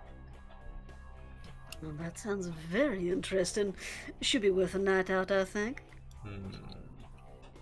Delightful. So, Grigori. No, yes, please, Grigori. Right. Grigori is hoping that the prince might be here. The prince. Okay. So, let me think. We would not have heard about him in relation to this party yet. You could ask, I suppose you could ask some of the staff. You could ask Annabelle. Annabelle at the moment is currently dancing with Portia. They call it dancing more. One of them is almost sitting on the other person's knee as they're making out. In the center of this growing number of other vampires who are just sort of watching and waiting for their turn on the floor. Right. Grigori is basically looking for anyone he recognizes as being part of the inner circle. That is okay. So let me just see. I would like you then to give me, for your skills, let's call it, do we want to call it an etiquette, or do we want to call it, let's go with awareness, and we're gonna go with awareness and composure, because it's a dance floor. There's music beginning to grow. There's a lot of movement going around, and you need to kind of stay on task. And what's the difficulty? The difficulty for this, let's call it a 2. Okay. Oops. Let's see. That That was a 1, unfortunately. What you can do is you can either succeed at a cost, or you can spend 1 of your willpower in order to reroll 3 dice. You'll spend the willpower, basically. Okay, you can roll 3 d10s, and we will see how things go. That is only, let's see, wait, 2, 2 and 10. Yeah, so that's only 1 additional success, but the target was a 2, yes? Yeah. So yes, there you go. You take 1 point of superficial willpower damage, and after a bit, you do notice somebody lurking around in the dance floor. Now, specifically, you were looking for someone from the Camarilla, was that correct? Yes, someone who would be close to the prince. Okay. Aside from aside from Annabelle, who is the Primogen, I'd say you would notice 1 other individual from the Camarilla. There is the basically, from what you've been told from the Banu Hakim, there is the Gangrel Primogen watching off to the side. This large olive complexion woman smoking a cigarette, or at least she looks like she's smoking a cigarette. She's just watching the dance floor with mild interest, nodding her head a little to the beat. Looks like she's keeping her eye open for someone, but not seeing anyone yet. Her name is Rosa Hernandez. Okay. You have yet to speak to her. Right. Grigori is going to make sure that Tezi is kind of, I won't say otherwise engaged, but enjoying herself enough not to notice him slipping away. Well, here's the thing, Tezi, what are you doing while all this is going on? Well, I was thinking I would be engrossed in the dance, but I'm not sure if that's okay or not. I mean, that's entirely up to you. It's a party. Here's the thing. Annabelle got pulled away by her assistant Portia. Were you following to the dance floor? Or did you want to stay behind and just watch? Or did you want to go to a different floor? The party is yours. It is your salon to do with as you will. Why do you have to give me choices? I'm terrible at choices. Because I'm a sadist. Oh, you terrible, terrible man. Okay, let me think.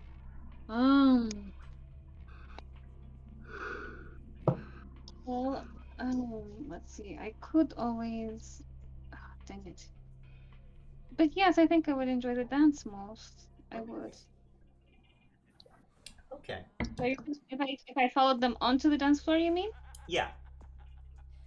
Sure, why not? Let's go for it. Okay. Again, Portia is the one that seems to be leading this as, the dance music begins. Like, her focus is on Annabelle.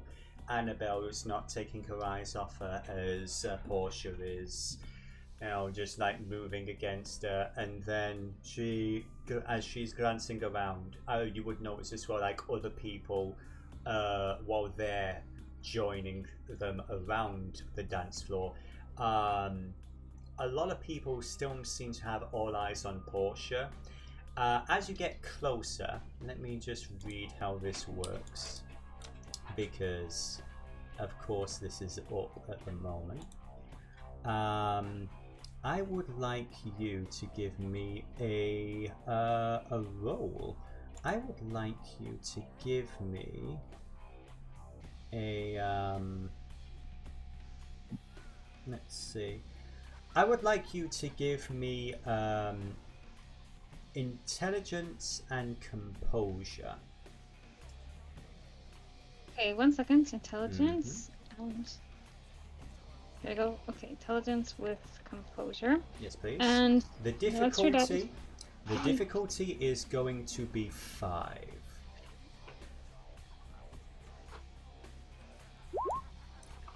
Lord in heaven! I'm sorry. I'm sorry. I just have really bad luck. No, that's fine. Again, you only had a dice of 3. What you can choose to do is you can choose to do a blood surge. That would give you a few extra dice to roll. Because of your... Yeah, I believe you have access to... Oh, it's going to be on your character sheet. I think you get an extra 2 dice because of your blood potency. So 3, 4, yeah. So it's your call if you want to try and do that. But yeah, for the most part, I would say this: as you get onto dance floor, you understand why everyone is just focused on Portia. She is a living work of art. She is the most amazing, beautiful figure.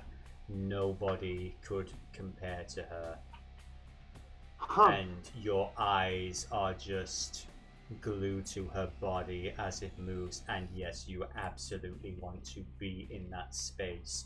You want to share a moment with this presence, and you just join the throng around them as eventually Portia kisses Annabelle, moves to the side, and I would say she notices you, and she does begin to dance with you.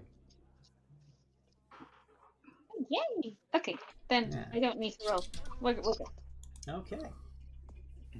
So, as Portia is dancing with you, is there anything in particular that Tezi wishes to do as she is dancing with this radiant being? Well, I know this is going to sound a little petty, but I mean, she is Española, so can we have her dance a tango? Absolutely. Please describe how this is going.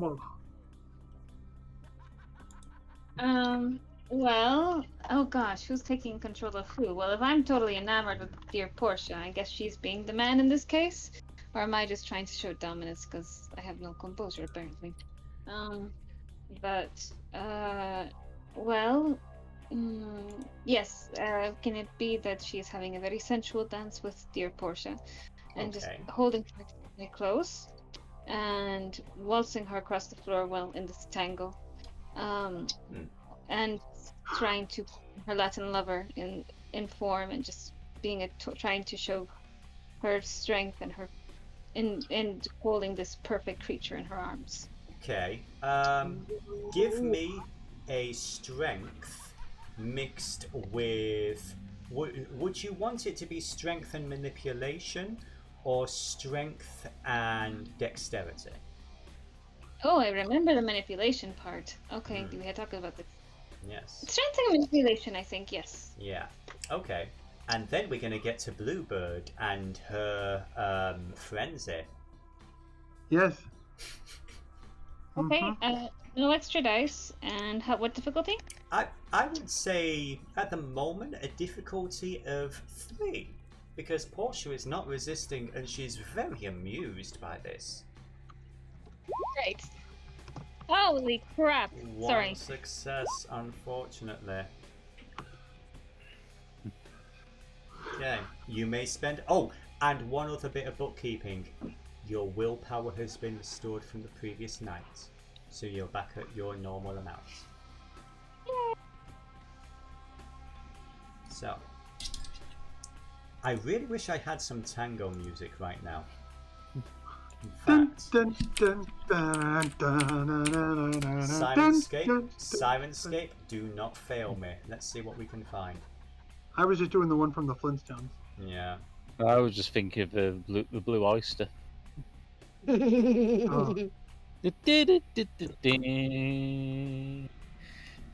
my favorite is Papa. One of my favorites. I love that one song. Exposition Minion. We'll go with this. I'm here, mistress! Oh no. Oh dear. So, again, you can choose to re-roll up to 3 of the dice if you so desire. It is your call, my dear.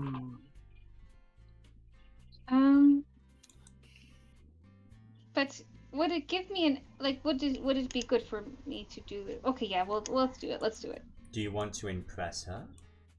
Yes. Then there we go. All right, so I roll with 3 dice this time. Wait, extra dice 2, right? Yes, please. Difficulty of 3. Yes. All right. Well, you've already yeah. Unfortunately, close. I'm sorry. So close. You try, but it's like at first she's not quite sure what you're doing. I mean, eventually she gets into it, but it's like, oh, that's adorable. That's adorable. And she spins you around, and I would say she spins you a lot harder than you expect, and you end up off to the side. And when you look back, she looks like she's having fun, but she's dancing with 2 other people, this man and a woman. Always more efficiently, which makes accomplishing your work. Sorry, that turned on by itself. I am so sorry, everyone. Not a problem. But you are now at the edge of the dance area. Portia has her 2 new focuses for her attention. Annabelle is currently dancing with someone else, and Bluebird. Would you please explain how Bluebird is feeling right now? She's mixed of 2 things. She's starting to get hungry, and she's also she's been casting looks at Portia, a little bit of trying to hide a little scowl at what Tezi just did. Dismissive puff at the end when Tezi gets dismissed, and she's looking around to the guests, trying to see if anyone is giving off a sense that they're hungry so that she can seem useful. Okay then. I would like you to give me a, let's see, we do a lot of investigation. Let's call that insight plus, composure, because she's not enjoying herself. No, she's not enjoying herself. Quick question. Yes, sir. Grigori would be using his move unseen to approach this Caramilla member Martinez. So okay, would you like to? Okay, we're going to get to that in but one moment. So I would say as well the tango is now over. So let me get the music back to. Insight and composure, you said? Yes, ma'am. Insight and composure, difficulty of 2, if you'd be so kind.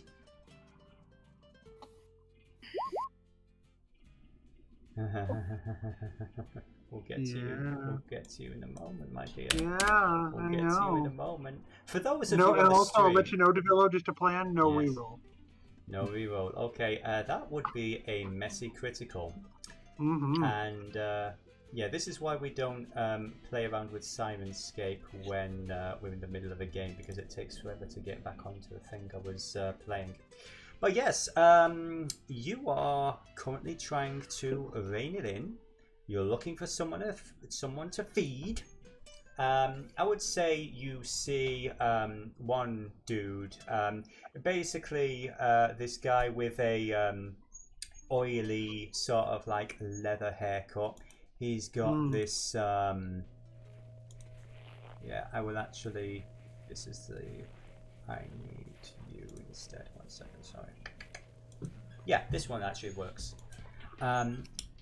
This guy has like a greaser leather jacket. He's got this whole wannabe Fonz vibe, and you know, he looks like he's just you know, he's sort of like looking around.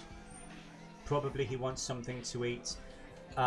So Bluebird, you pretty much barge right up to him. Yes. You get right in his face, very frustrated, and you're going to basically ask him if he wants something to eat.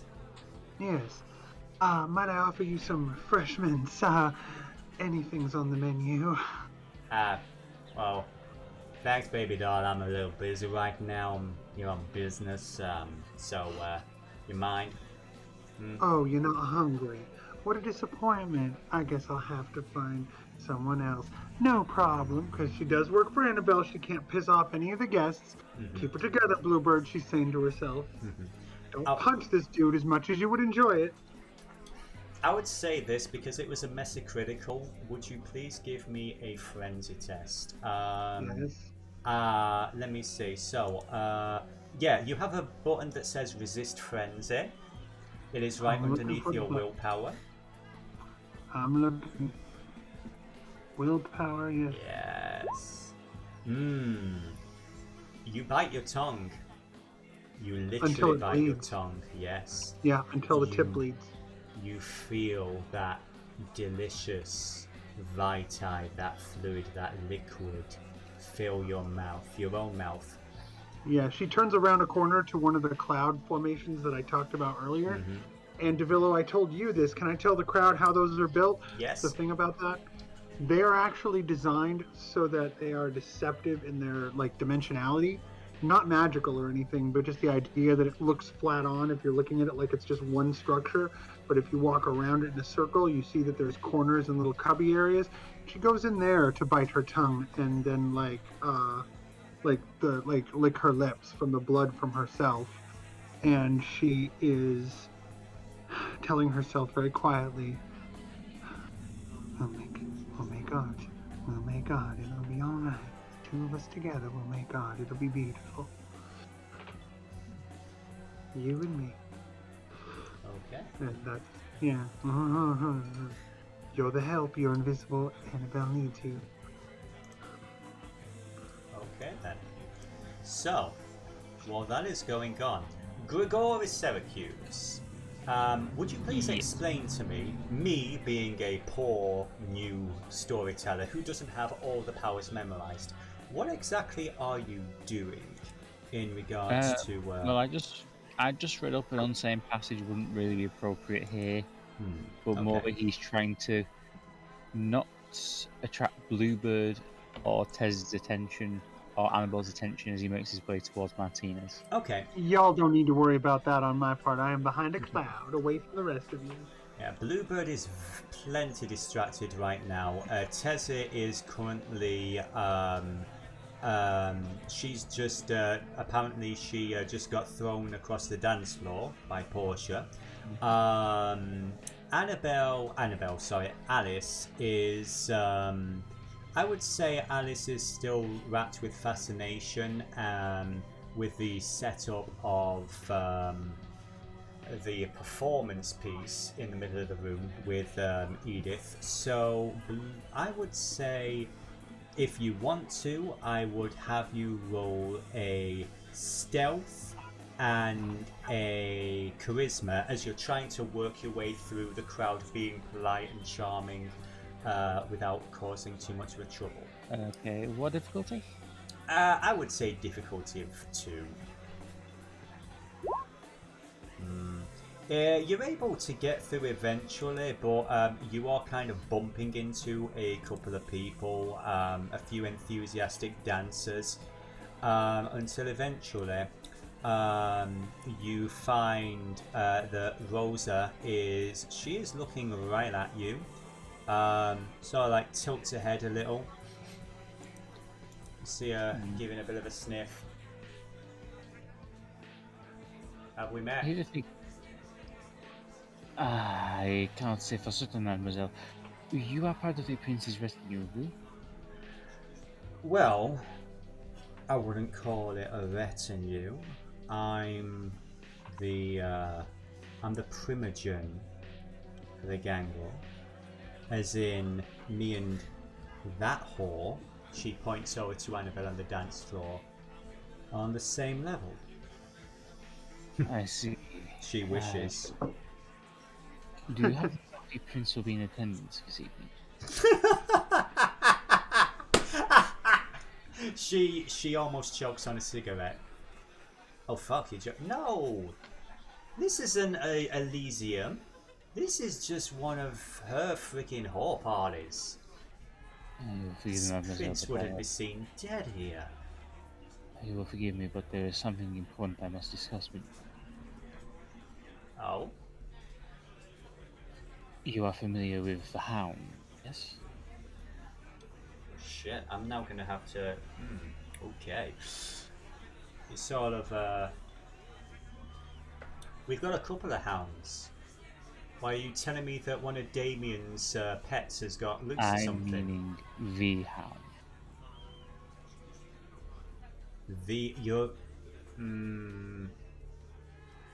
Okay, you're coming with me. Come on. This woman, basically, and again, this individual, she's a fairly large Puerto Rican woman. The best way to describe it, she's kind of similar energy to, that actress who used to be in, the Deadpool movie and Mandalorian. Yeah, I know who you mean. That lady. Basically, there's that kind of energy, and she politely but firmly takes you by the shoulder, and she is going to lead you to the stairs. And we are going to find ourselves in this section here. So, please indulge me a moment, because yes, I have a sound set just for the stairwell. So, let's go over your shoulder, and she props herself up one side of the doorway. So, you're talking about hounds? Not our hounds, though. Whose hounds? Player can't remember the full name. You would know him as Tally. Tally the hound. I've heard that name. Who is that? He is a complete black-hearted bastard who I made an enemy of 900 years ago.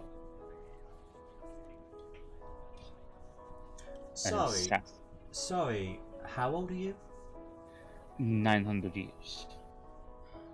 Okay, well, with sincere apologies, thank you for not taking my hand as I escorted you out of there. I do appreciate that. What was your name, sir? Grigori Syracuse. Sir Grigori the Syracuse. May I ask what family you're from? I am from the Banu Hakim. Right.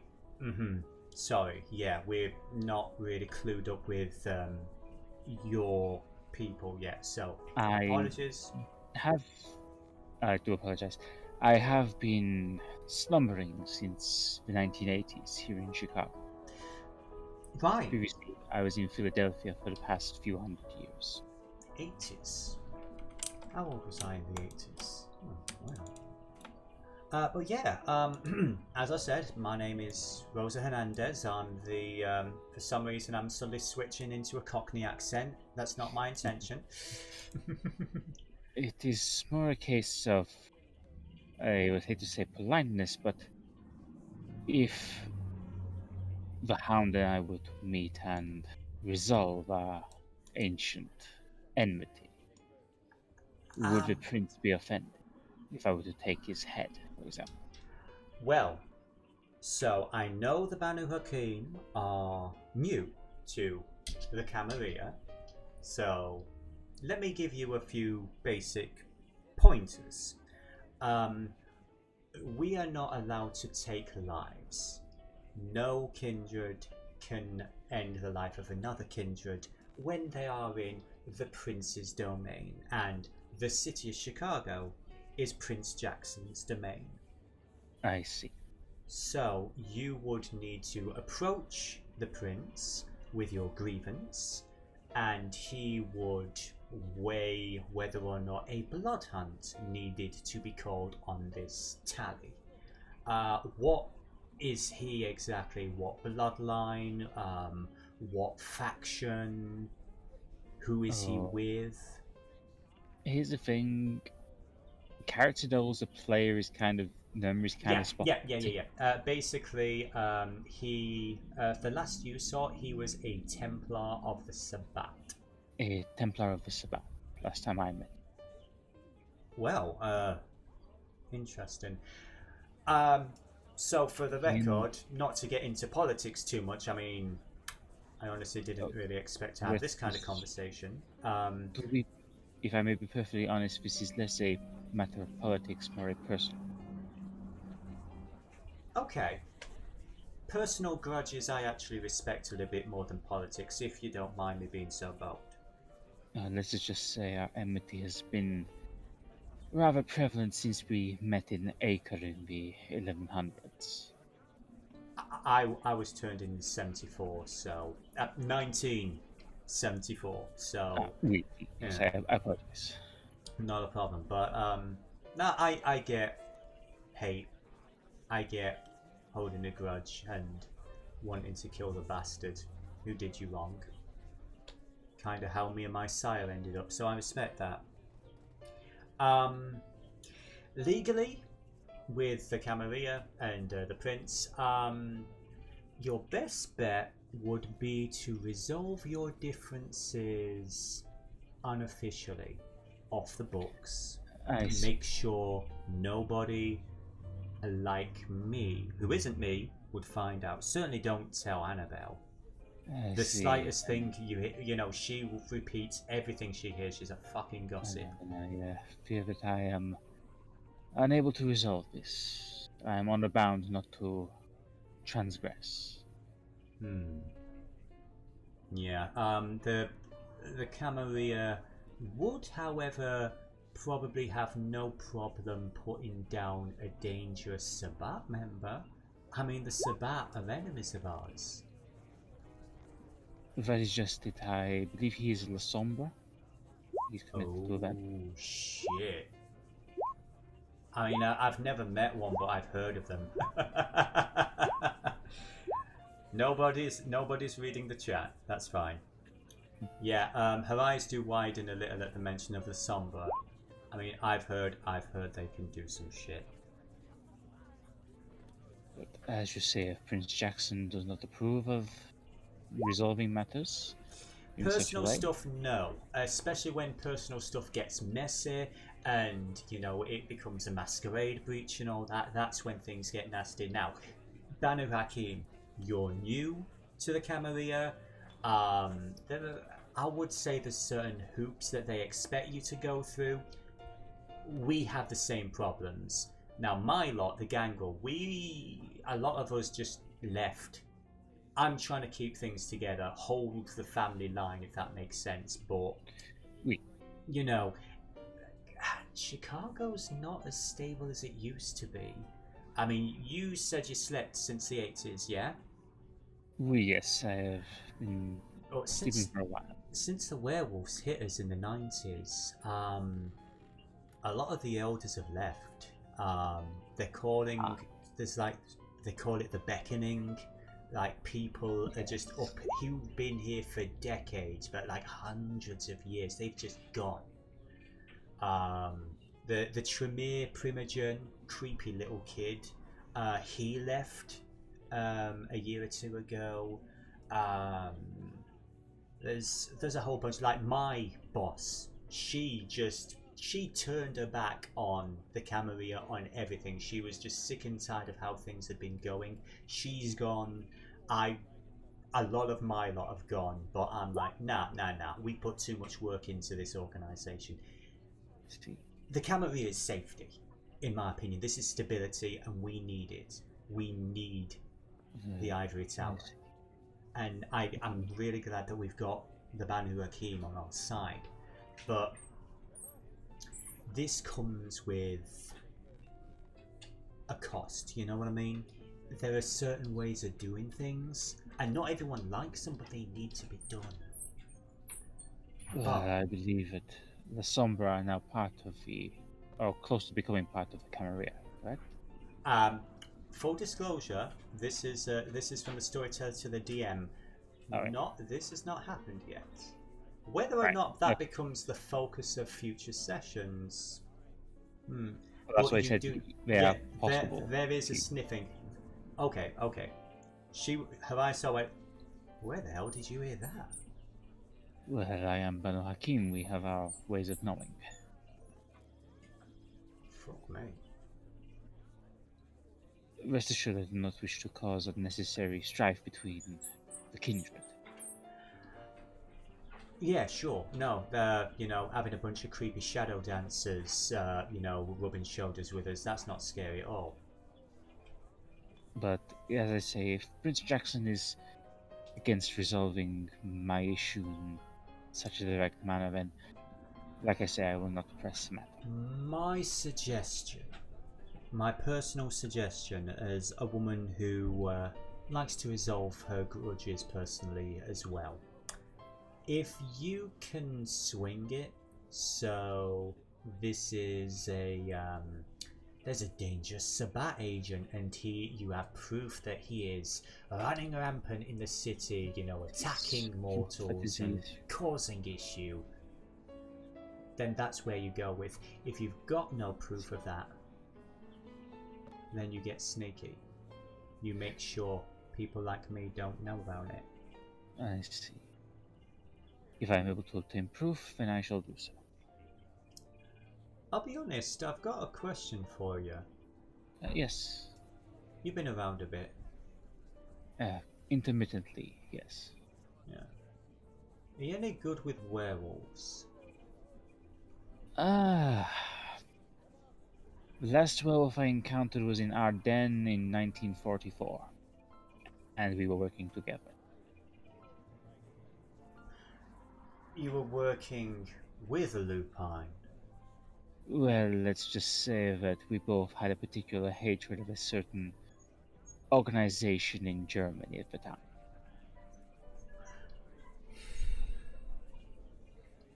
Okay. You can see she's sort of like weighing her words carefully before speaking. If there was any group that I would actually side alongside a fucking lupine with, yeah, be them. But only them. Lupines are fucking animals. They are a major problem, and I would be very careful who you tell that you ever worked with one, even against that lot. Well, if you do hear anybody, if you know anyone with like any experience with dealing with werewolves, let me know. Oh, I have fought a few. I fought a few in Germany in the 1500s. Alright. I'm just meeting up with someone who's got a shared interest in thinning out their numbers. They're quite a problem around here. And I see. Any help that we could get would be appreciated. Tell you what. Would you like I'll have a conversation with them and we'll see what's what, but here's my question. If you were to meet up with somebody off the books who is not a member of the Camarilla, but would be willing to assist you with taking out this hound? No, I would have... No, it would... I've not said anything. We've not had this conversation. Of course. Much respect to you, Mr. Syracuse, and good hunting. Thank you, mademoiselle. And she is going to make her way upstairs. Ah, no. Downstairs to heaven. I'll probably say Grigori's going to spend a little while in the stairwell, kind of weighing up his options. Okay. Meanwhile, Alice. Yes, honey. Yes, I think it is about time for Alice to have her time in the sun, so to speak. I do need to just nip off for a few minutes, but I will be back as soon as. Not a problem, not a problem. So, Grigori is not here.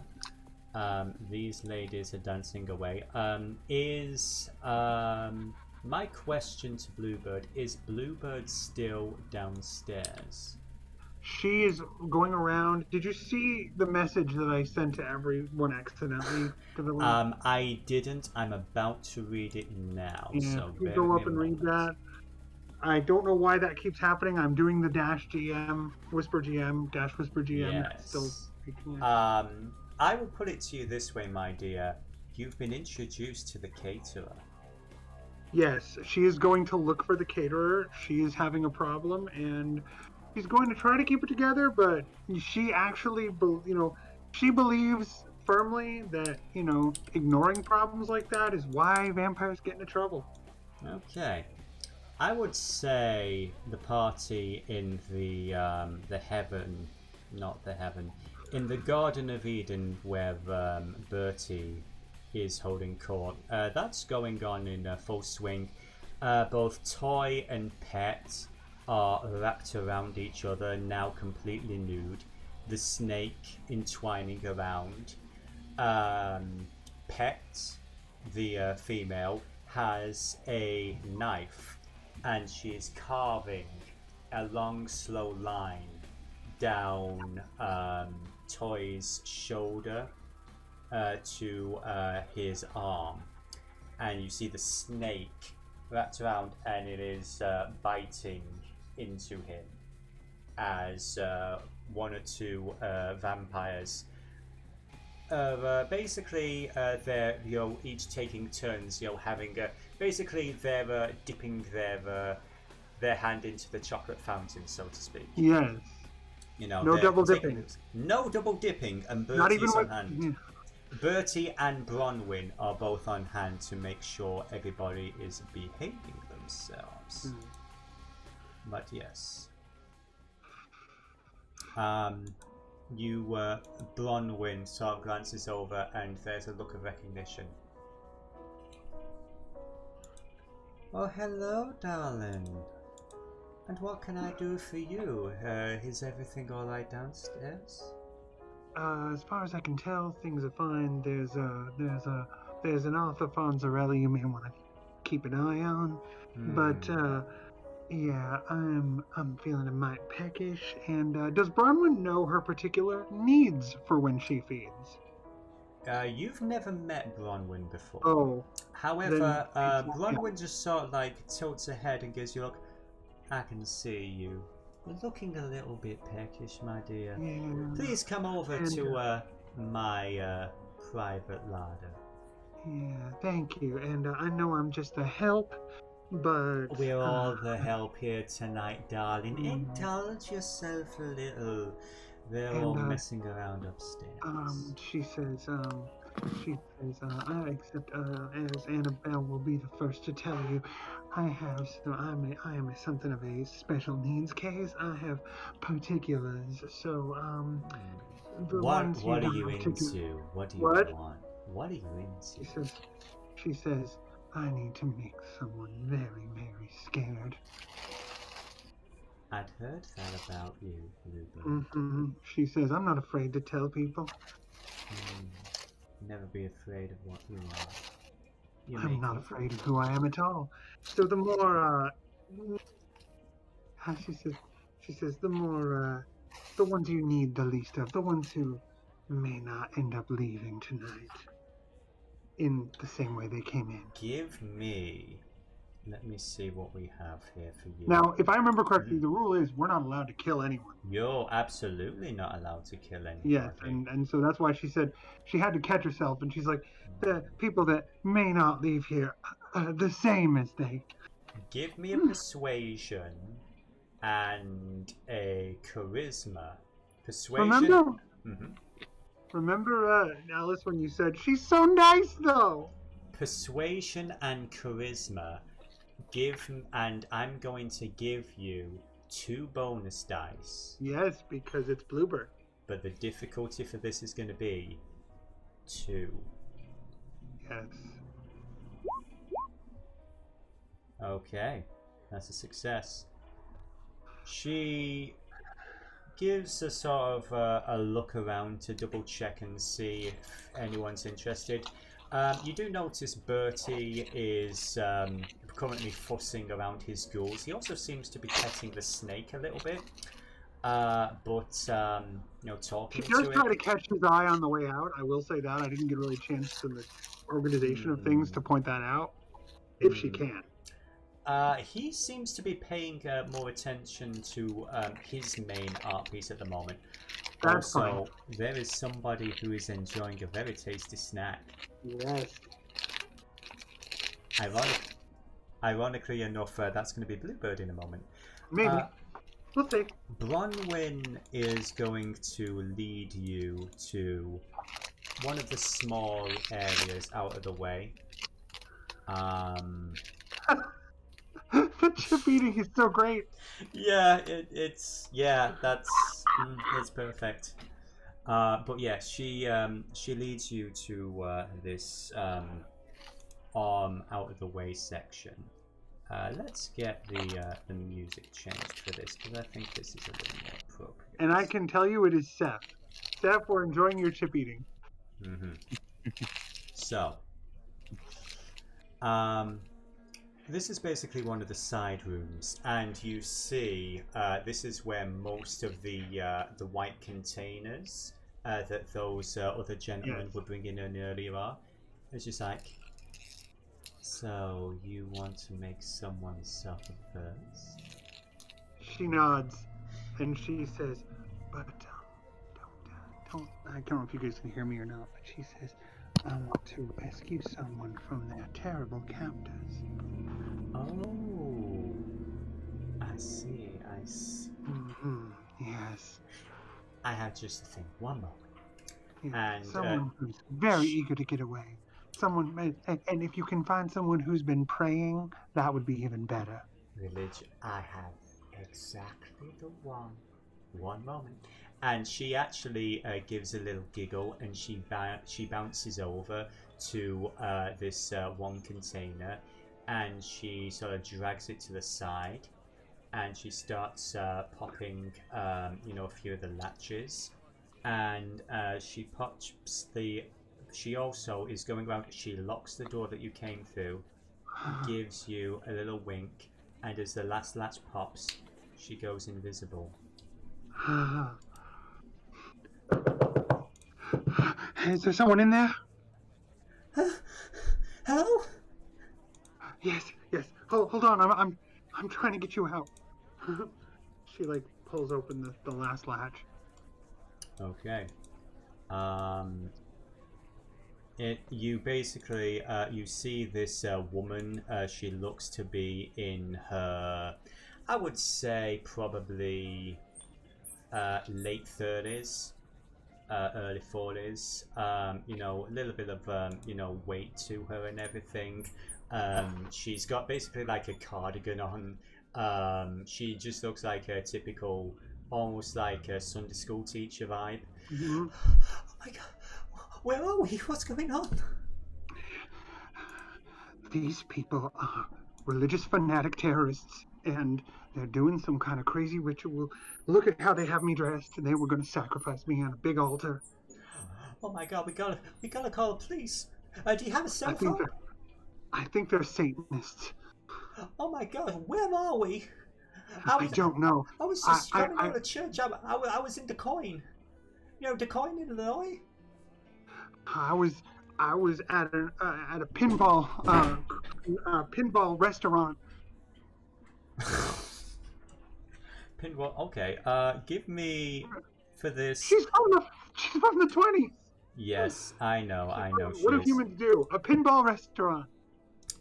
Would you please give me a call this a charisma and manipulation? The difficulty. I'd say difficulty 2 rather than difficulty 1 because that's an odd ask. Manipulation. I'm sorry, I have so much trouble finding the thingy word. It's a new system and it's a very unusual way of doing dice rolls. Well, I'm looking subterfuge. I don't see manipulation. Manipulation, I believe, is going to be in your attributes. So it's 2 attributes, I should have said. So it's the top middle. So manipulation. There we go. And charisma, was it? Yeah. Manipulation and charisma. So difficulty what? Manipulation and charisma, please. Difficulty what? 2.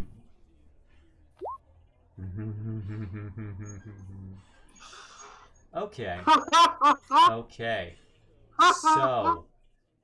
So I leave this to you, Bluebird. Mm-hmm. There's another game and another show that says this a little bit better, but how do you want to do this? Do I have enough composure to do what I wanted to do to say something? I would say you're hungry, and trying to hold a roll can be so tiring sometimes. Do I have enough to say anything, though? You can say what you want, but you are going to do what you're going to do. Yes, I'm going to do what I do. But she says... She turns away and she says, I don't know how we're going to get out of here, but first, I need to pray. I need to find my sinner and find my God. Our Father, who art in heaven, will you pray with me, please? Sure. Go along with it, and then they get to the end, and she says, for the power and the glory are yours now until the hour of our death. And on the word death, she launches. Okay. This is going to be the last roll I'm going to ask for you. This is going to be a strength. Yeah, she is going to... Do I have any way to try to fight killing him? Or her, I mean. Say that one more time. Do I have any way to fight killing her? She wants to follow Annabelle's rules. With a messy critical. No. Okay. So it's going to be. Let's see. Actually, I'm just seeing what other skills you have that would be. Call it. You know what? This is a feral. I want you to hit on your skills. I want you to hit brawl, then strength. Oh God. And I want you to add 2 as your bonus dice. Yes, because the difficulty of certain things that Bluebird does. Yeah. So add 2 to that, so you get 2 extra dice, and the difficulty is going to be 3. You're welcome, everyone. Welcome to Vampire. Yes, that is exactly what you need. You're on this woman, and you are ripping into her. She barely even has time to scream, and as your fangs pierce her flesh, that is exactly what you needed. That is exactly what you want. Your favorite flavor. The fear, the terror, and the fight. That's the best part. The fight. Yep. She's got her arms around her and like squeezing really tight. Like, you're my best friend in the world. Taco, I love you. Yes. Yeah. It's appropriate. And she is humming as she does. She just like that. Okay. You continue to you drink and you drink and you drink. The blood is choleric, fear, terror, the horror of what is happening to this woman. Existential dread, the best kind. It fills your body. It's a limited edition beverage.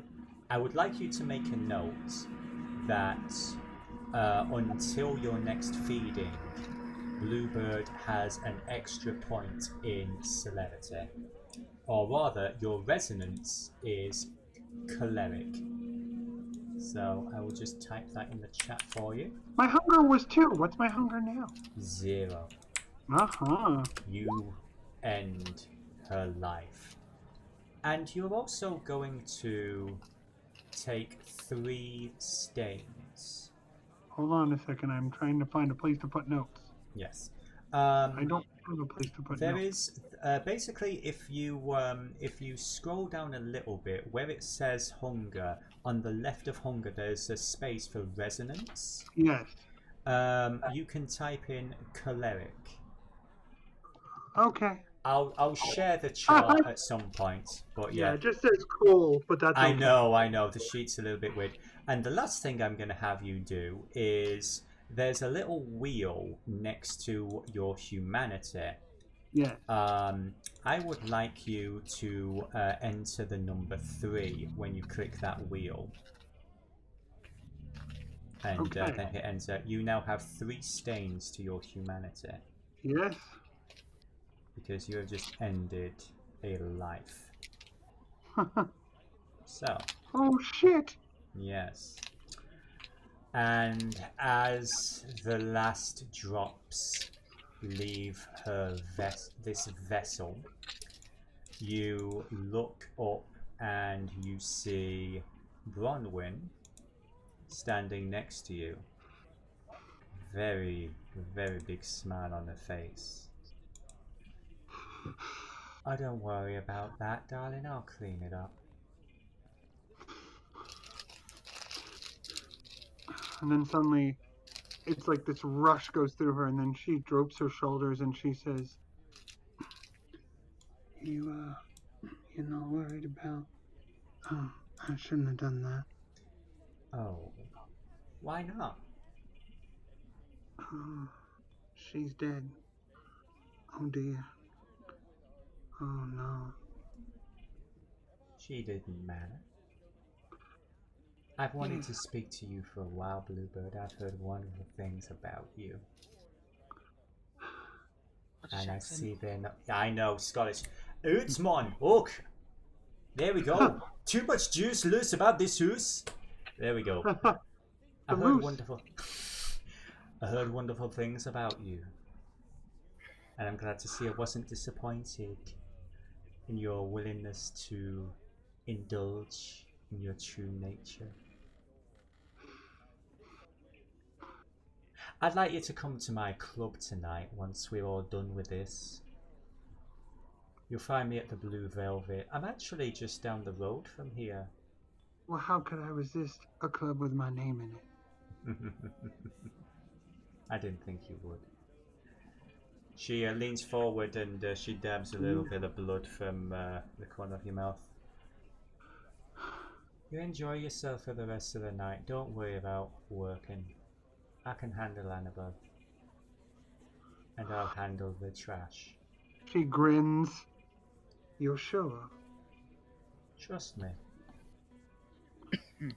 And then she looks down and she gives a little nudge to the corpse on the ground and says, "Good cow," and then leaves. That's the character, by the way. The storyteller is horrified by this horrific act, and he's not pleased in any way. To clarify. Yes, that is the character, not. I would also like to clarify that is the character. So. On to Alice. Meanwhile, Alice. Back to hell. And I hope you all enjoyed the tutorial on how vampire Just works. me to the stairs. Mm. Sorry, I was getting screamed at by a cat. It is what you do. I was just saying thank you for letting me do the tutorial on how Vampire the Masquerade works. There you go, y'all. You're welcome. I took the... So, let's get these guys over here. And, Alice, let me get something a little, I would say... Let's get that. Basically, after a little bit of preparation, Edith nods to you, waiting for your consent before turning to the rest of the crowd. Ladies and gentlemen, please join us as the performance begins. Tonight, a fresh victim for my blade, my art. Let's see which one of you sweet little children will sing for me tonight.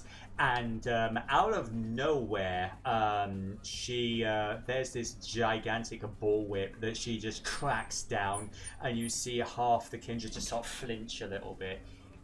In mild terror, as this horrific looking Nosferatu just starts to literally vamp up the stage. You're too weak, you're nothing, let's see, and she points to Alice. Come here, little one. What do you do? Alice would approach with a little bit of a strut. Okay. Oh, she's leaning into this being all dramatic.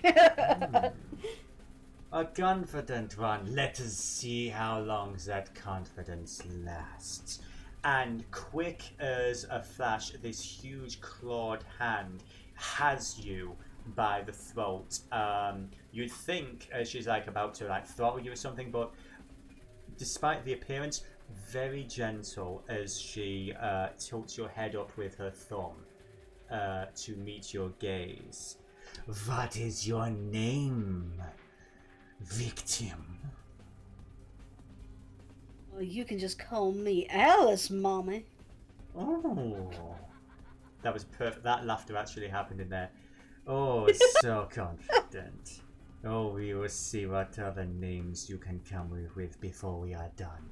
She hooks one long clawed finger up through, the D loop that's going to be on Alice's collar, and just calmly turns around and starts walking, leading you behind her to the stage. So, I would say this, Tezi, while this is going on, a lot of the dancing has kind of stopped now. The energy is more sort of like watching the show. I would say now that you're no longer in proximity, the aura of awe that seems to be emanating from Portia doesn't seem to be as affecting you as much. Did you want to do anything while this was going on?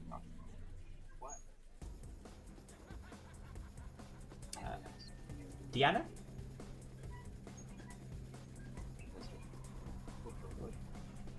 We'll get back to her in a little bit there.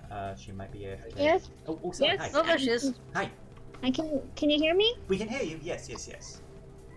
Okay. Okay, but I don't know what can I do. Meanwhile, What do you want to do?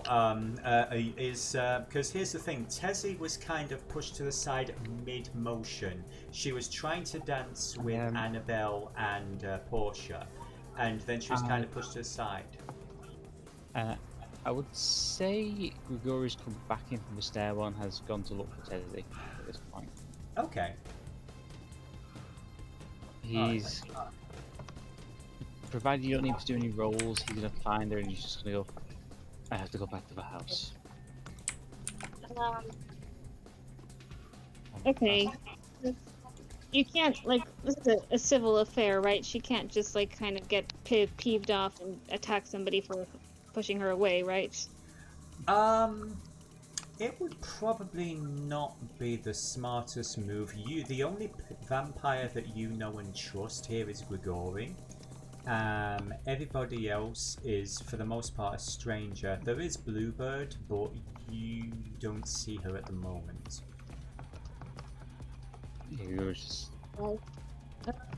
She's kind of being a bit of a little bratty child, and she's going off to the side, and she's kind of looking down, and her fists are clenched, and she's just kind of stomping on place, kind of having a silent tantrum, because she's just kind of fed up with, because she kind of broke her out of her reverie being pushed, so she's just kind of she just wants to tear everything off right now and just do something crazy and wild, but she can't, because she has to be nice. Here's the thing. How badly do you want to rip and tear? I don't want to rip and tear. This seems like a trick question. Okay. I mean, I did it and that turned out fine. There'd be no consequences for what I did. So. Yeah. Want to? Yes. Yes, puppy. Yes. No, we'll just do this before.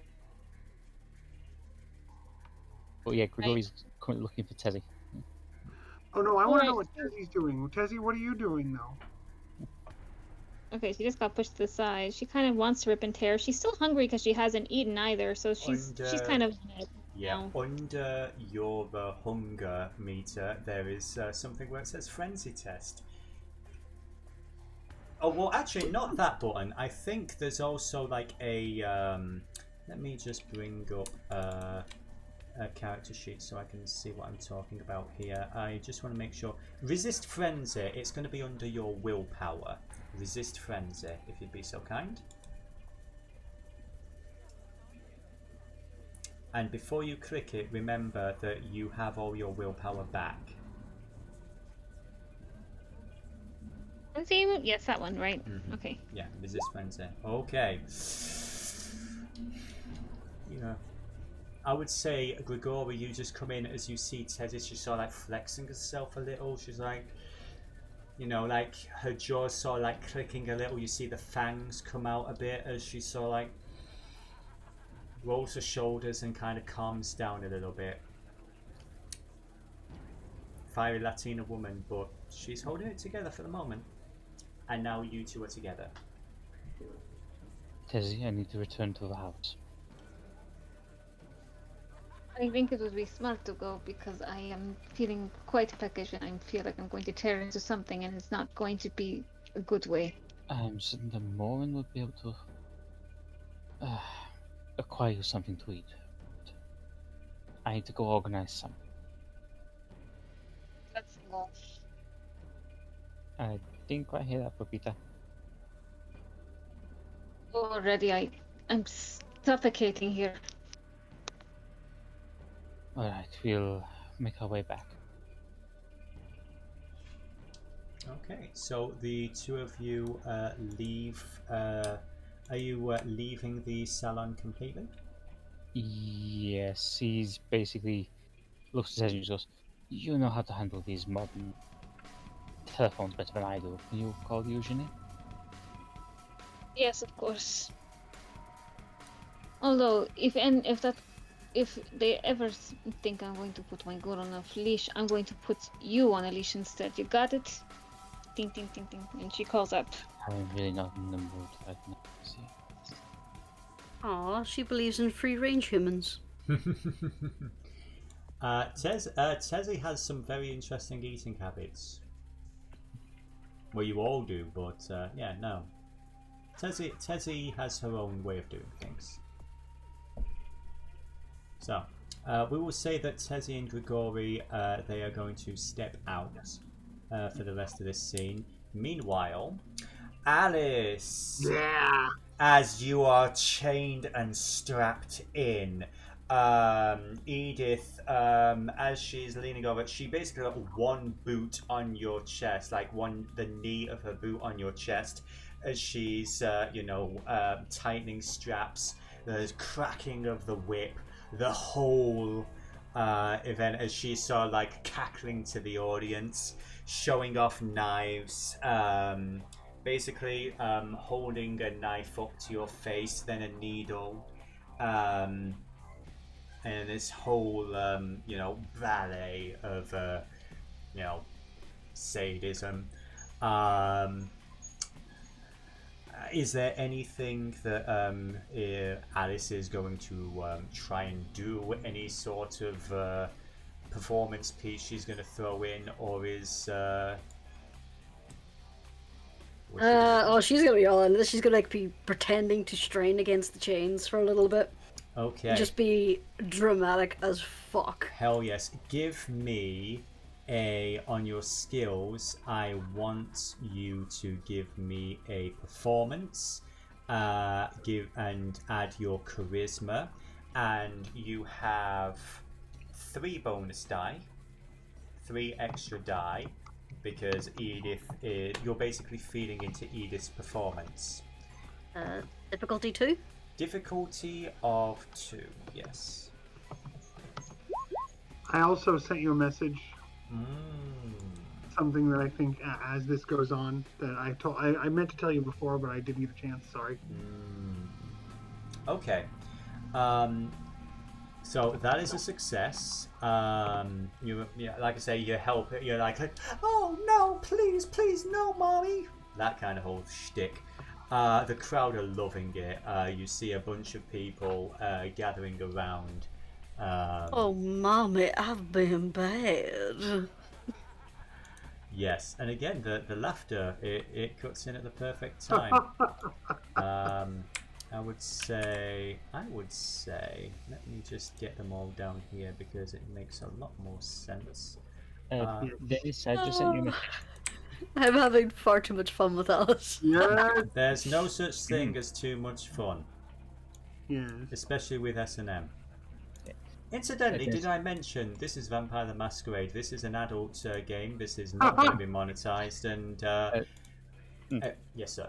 Well, considering that this game has adult content, notice has a giant naked ass on it. Yeah. I was just gonna say, Dennis, I did just send you a whisper on Roll20. Okay, it's on Roll20. Bear with me a second. Yes. While they're setting up, did Alice learn about what is actually going to be done here? No.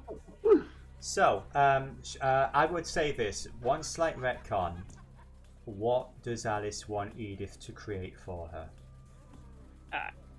Alice has like a pretty complete sleeve on her left arm, usually with a cobweb and thorned vine motif. And in the middle of her shoulder, she has like this really, compared to the rest of her tattoos, this really cutesy tattoo of a ferret. It's like her first little ferret. Yeah. She's asking, can she like recreate something like that on the other side, except have the ferret look more kindred?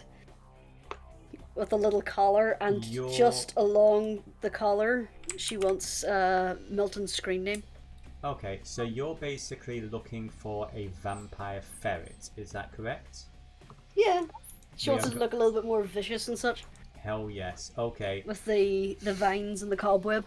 Yeah, I would say that when you were saying that, Edith sort of like chuckles a little, but yeah, she's gonna go for it. What can I say? They're adorable little creatures. Okay. I'm just gonna post something to random streaming. Okay, I'll send a second Arthur's message, Dennis. Yes. Sorry, I'm looking at many things at once. But yes, okay. So, I would like. So here's the thing, Alice. So on this sleeve, one final thing. Edith would be like, and now we begin to play. And she gets down very low and whispers, how attached to this dress are you?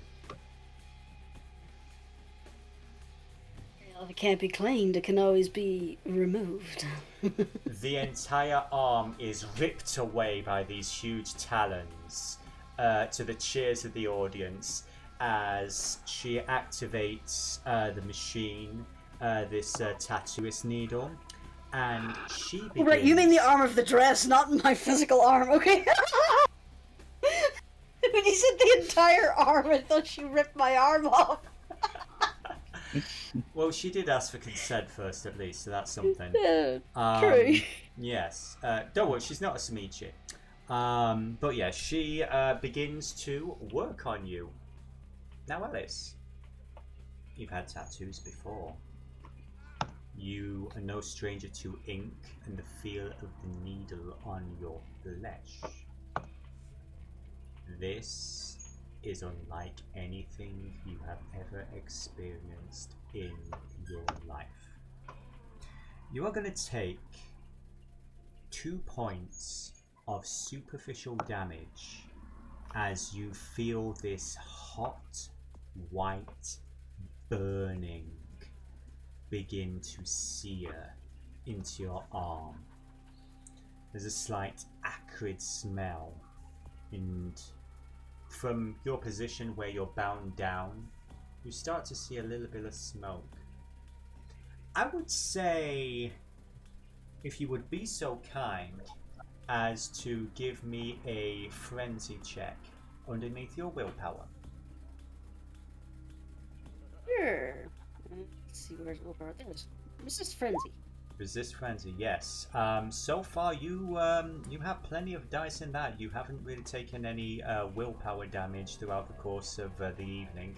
However, this fucking holy shit! Yeah, she wasn't lying. This is 10 times more painful than what you were expecting. You that's burning. You smell burning, but you hold it together, and you pour all of that pain into a huge, very opera, I'd assume, very performative scream. And yeah, at this point, like it started off with like, oh, Jesus! Yeah, I think I kind of like that. as you were you're basically almost booking on the table. Fortunately, you have strapped down pretty tight, and you just see Edith throw her head back and cackle. More scream for me, child. And again, I would like you to give me, first of all, you are going to take, how many points of willpower does Alice have? 1, 2, 3, 4, 5, 6. Take, I'm going to be kind and say 1 point of superficial willpower damage. Ouch. Give me another frenzy check, please, as the needle begins to burn through your skin. Also, take an extra point of superficial damage on your health track. That's now 3 points of health I have taken off? How just much? the one? Okay. Yeah, so it's an extra point on top of that lot. Wait, so how many? That's now 3 superficial? Yes. Okay. So, Alice only has 4. does she? That's She's gonna die interesting. to a tattoo in like the second session. It's only superficial. So, as the show is going on, I would say, Bluebird, whereabouts are you at the moment while this is going on? And the poor ward that Milton has asked you to protect and watch over. Would you say what? I'm just saying, while the person that Milton asked you to look after and protect as a favour to him, while she's going through all this, where is her protector? Well, after she, exited the room, making sure that her white gown is okay. Mm-hmm. Is it? It is. Yes, because she wasn't going to drop a drop. No. She goes back and looks for Alice because that was actually going to be her priority now, and she's calm and looking out at the world with new eyes. And then she goes, wait, where's Alice? And then she goes looking for Alice. And she remembers, because she was there when that was all discussed, so she figures, that must have started. And so she's going to go down. Yeah, I would say you basically come in towards the end as you see the final part of the performance. We have so many characters down here watching this show now. You basically watch the final bit as this very, I would say you can just about make out from here, this really, you can't quite see what the design is, but you see like Edith, cackling over her, basically there's a smell of burning flesh and everything. All the other kindred are just like watching with absolute fascination and horror. And I would say it is your choice, Alice. You can either take a roll to resist frenzy, or you are going to take 2 points. You are going to convert 2 of the points of superficial damage that you have into 2 points of aggravated damage. It is your choice which one of these you're going to roll, because if you frenzy at this point, you might ruin the design and ruin the performance. But if you want to keep the tattoo, it's gonna hurt in the morning. Or should that be the evening? Sure, we'll trade the health. Good. She doesn't want to risk. Yeah, it is. I've got like 7 dice I could roll for my resist frenzy, but knowing me, I would just roll complete failure. So, the final act, it's the final few moments at her worst as it just burns into your flesh. You feel it's just everything around you is just, you just feel fire and pain and anguish, and you feel alive. For the first time in ages, the sensation it's grounding, and it's like you look through the pain almost, and you just feel so focused and so alive. Bluebird's trying to make eye contact with her. I would say the way she's basically, she's kind of like laying down at the moment, so it's like looking at, basically looking up at Edith as she's like, her eyes meet yours, and she just gives you a little like nod and take those 2 points of aggravated damage. I'm going to say the stress of this, you're going to lose another 2 points. You're going to take 2 superficial points of willpower damage. But as Edith steps back and says, "A worthy sacrifice," slams the whip again, and a bunch of kindred just jump back against her. I am sated for the evening. And she's it's a little late to say pineapple. And she actually chuckles, and she's going to put her cigarette out on your collarbone. Yes! She's so evil. Good girl. Thank you, Mommy. So bad. And as Edith steps away and takes a bow, as the audience, they're performing, they're cheering. You do notice there's a lot of people got somewhat aroused by that. There are definitely 1 or 2 people, especially the more leather-clad wearing people. They're in the side doing what they do. There's Bluebird's probably going to be doing some cleanup later, knowing her look. But for the moment, attention seems to be off Alice. All eyes are back on Edith as she's doing her performance. Bluebird, you have the opportunity to sidle up to Alice and release her from her bonds. If she's allowed to, she's going to come over and say, and very deliberately and slowly, she's going to release the bonds and say, "Now, how do we feel, Alice?" As she's doing. She's like the polite answer. No, the real one. That's fucking hot. Why did I turn into Irina? Oh, Jesus. no, you roboted. I turned into Irina. You roboted, Jonas. What did you say? I heard that. Yeah, same here. That fucking hurt. That's how you know you're alive. And then I got that, yes. So now what do you want to do? Well, I'm gonna go and clean myself up a little bit, and then I suppose I'm at your disposal. I was, after all, brought here. Did you already untie my arm? I can't quite feel it. Yes, I did. You're fine. Just get up. She says, "I've been at least..." Now, do I know whether that person has the right to relieve me from my duties for the day? Like, Bronwyn? Is that a word from Annabelle? Bronwyn, again, it's like, from the way you've been led to understand it,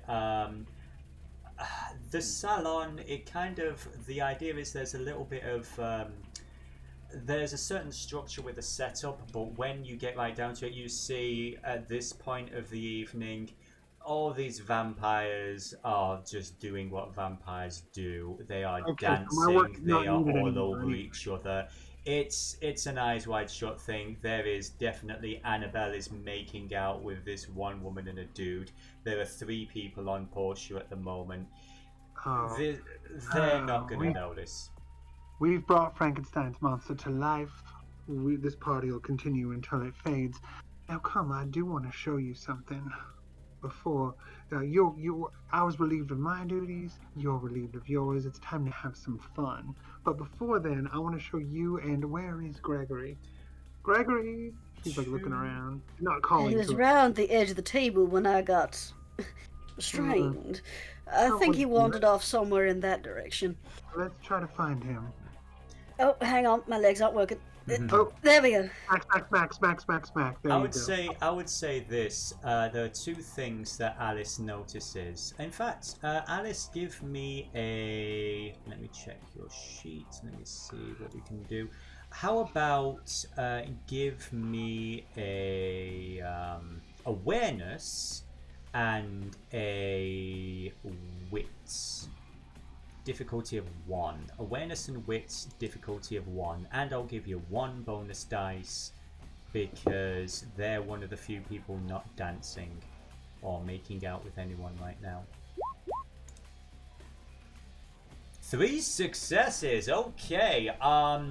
Yeah, that was really well done. So, not only do you recognize Isabel's boyfriend / owner, Duke, looking at you with this mixture of sort of surprise, concern, envy? You're not sure. You also see that he is with 2 other people who aren't dancing. There's this younger girl in sort of like a sports outfit. Both he and her, they seem to be flanking this woman here with the side cut. The rest of them aren't looking at you. They're actually heading over to this woman here, who I don't know if you saw Grigori speaking to him or not, but this guy, Duke, he sort of like locks eyes with you a little bit before, you know, following with his associates. Alice is gonna kind of like pick up her right arm and do like a little curling wave. Mm-hmm. So she's like, her arm's dead, she can't actually lift her arm, so she lifts it with her left hand as a little curly wave. Yeah. He gives you what is he gonna do in this response? He's just gonna roll his eyes and flip you off as he's walking past. His friend, however, she's going to notice him looking at you and just give you a thumbs up before punching him in the shoulder and carrying on walking with him out. Oh, he's a charmer, really. So, Point of clarification. Yes. Can Kindred get drunk? It depends who you're drinking. If so no straight alcohol doesn't work? Straight alcohol does not work. However, if you pour alcohol into a vessel and drink from the vessel, the alcohol's in their bloodstream. You might be able to, depending on how good the catering is here, if that's something that Alice wants, she might be able to get it. Sometimes I do miss just a straight shot. But anyway, what was it you wanted, Miss Bluebell? Bluebird. I may be delirious right now. Give me a moment. My. Got all the pretty sparkles in the clouds. One final thing as well. As you're sort of straining yourself and patting yourself down, I didn't actually get a chance to RP it, but that's fine. As you sort of patting yourself down, you feel there's something hard in your bus line. Okay. There's something moving there. Do you reach in and find and figure out what it is? Not in public. Okay. So she's gonna like kind of press her arm against it to see if she can feel it through her top, but she's not gonna reach into her top.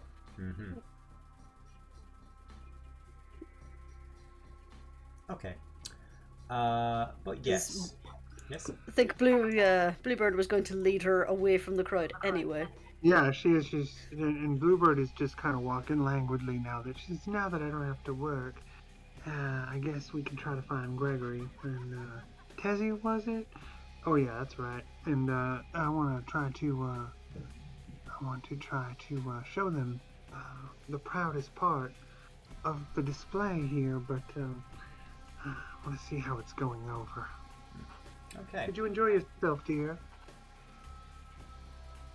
Once they're like away from the main crowd, Alice will like peek. Okay, well, Bluebird asked, did you enjoy yourself? Well, that was excruciatingly painful. So you did? Well, pleasure and pain and pleasure and all that. But, I think it might take a few days for me to really appreciate this. Oh, you have the days off, don't worry. I'm not work until you tell me you're ready again. My arm is like numb right now, but I get the feeling the next maybe hour or two it's gonna real hurt. Oh yeah. It's Oh, yes, already Edith that does numbness good is work. coming in. But yes, Alice, as you reach into your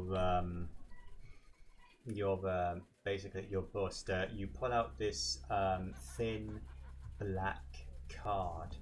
You're not sure if it's plastic or a type of metal. Has an address on it. What is that? Now, I do believe it is an invitation. And is that the same invitation I got? oh, it is absolutely not the same invitation that you got. No. That, you see, I want to get the details right, but unfortunately I closed the window with the book. So, if the details are wrong, they're wrong. But basically, a black card with, silver writing that only really catches the light. And it says Lady of Pain, guest pass, Ooh. and an address. Do I know what that means from my experience and knowledge? I want you, Bluebird, to give me a let's see. That would I'm be in the art scene, so Yeah. I think that would be etiquette plus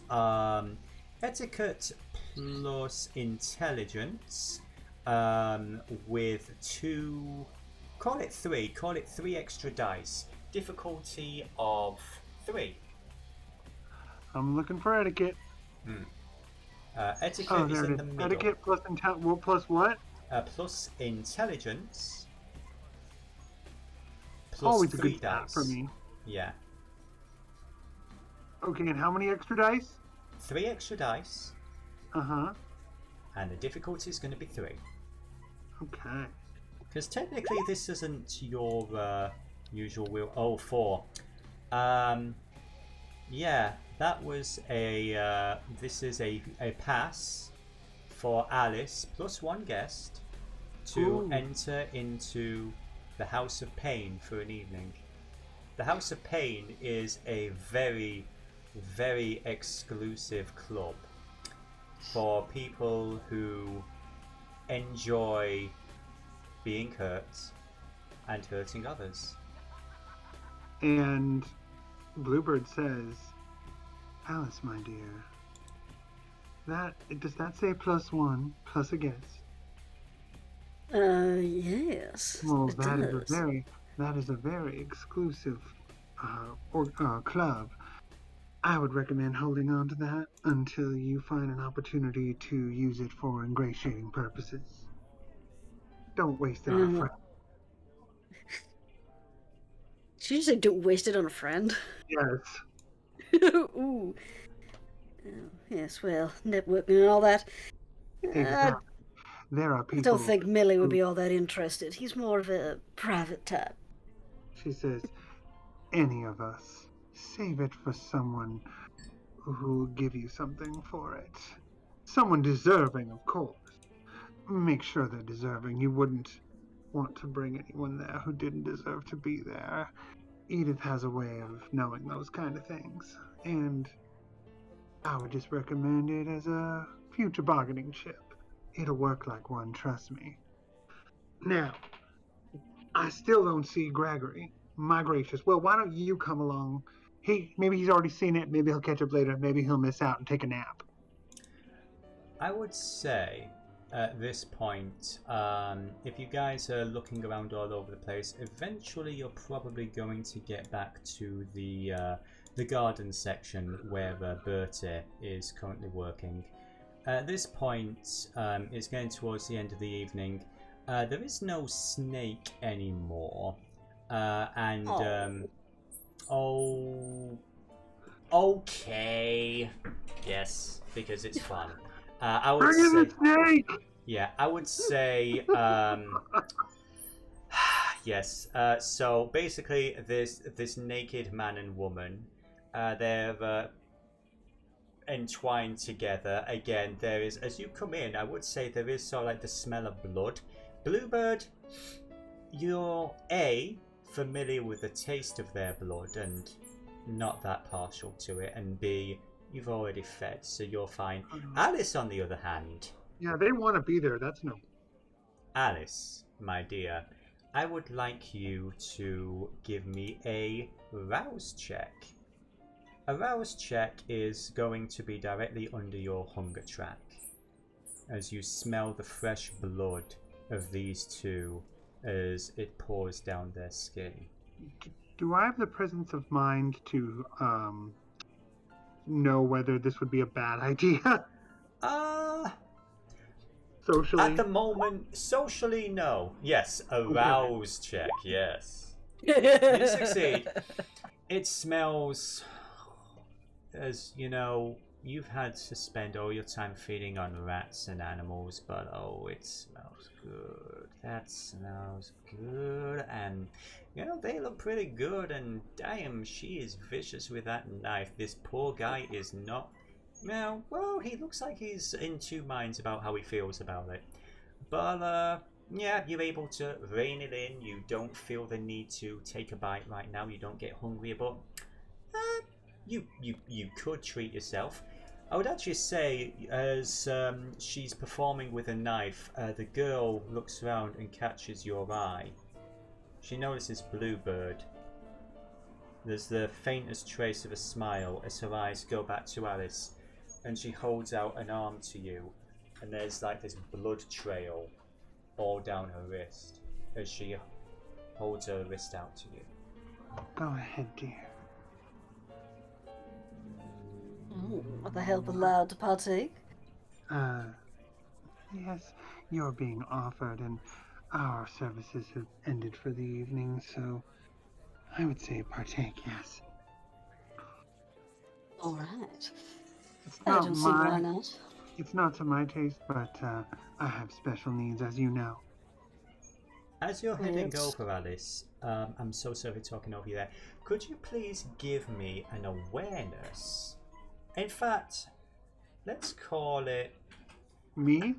No, this is going to be for Alice. Alice, Okay, I want you to give me, in the middle of your skills, Animal Ken and Wits.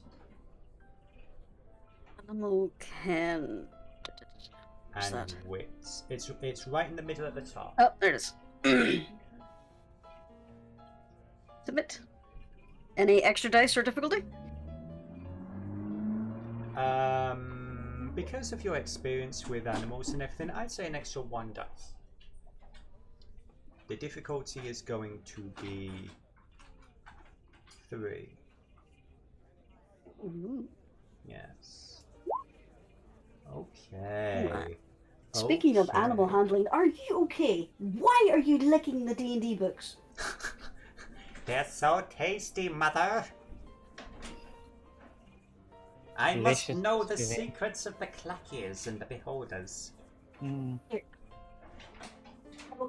I'm here. They bring the powers, Mother. Hear the surge coming. The surge.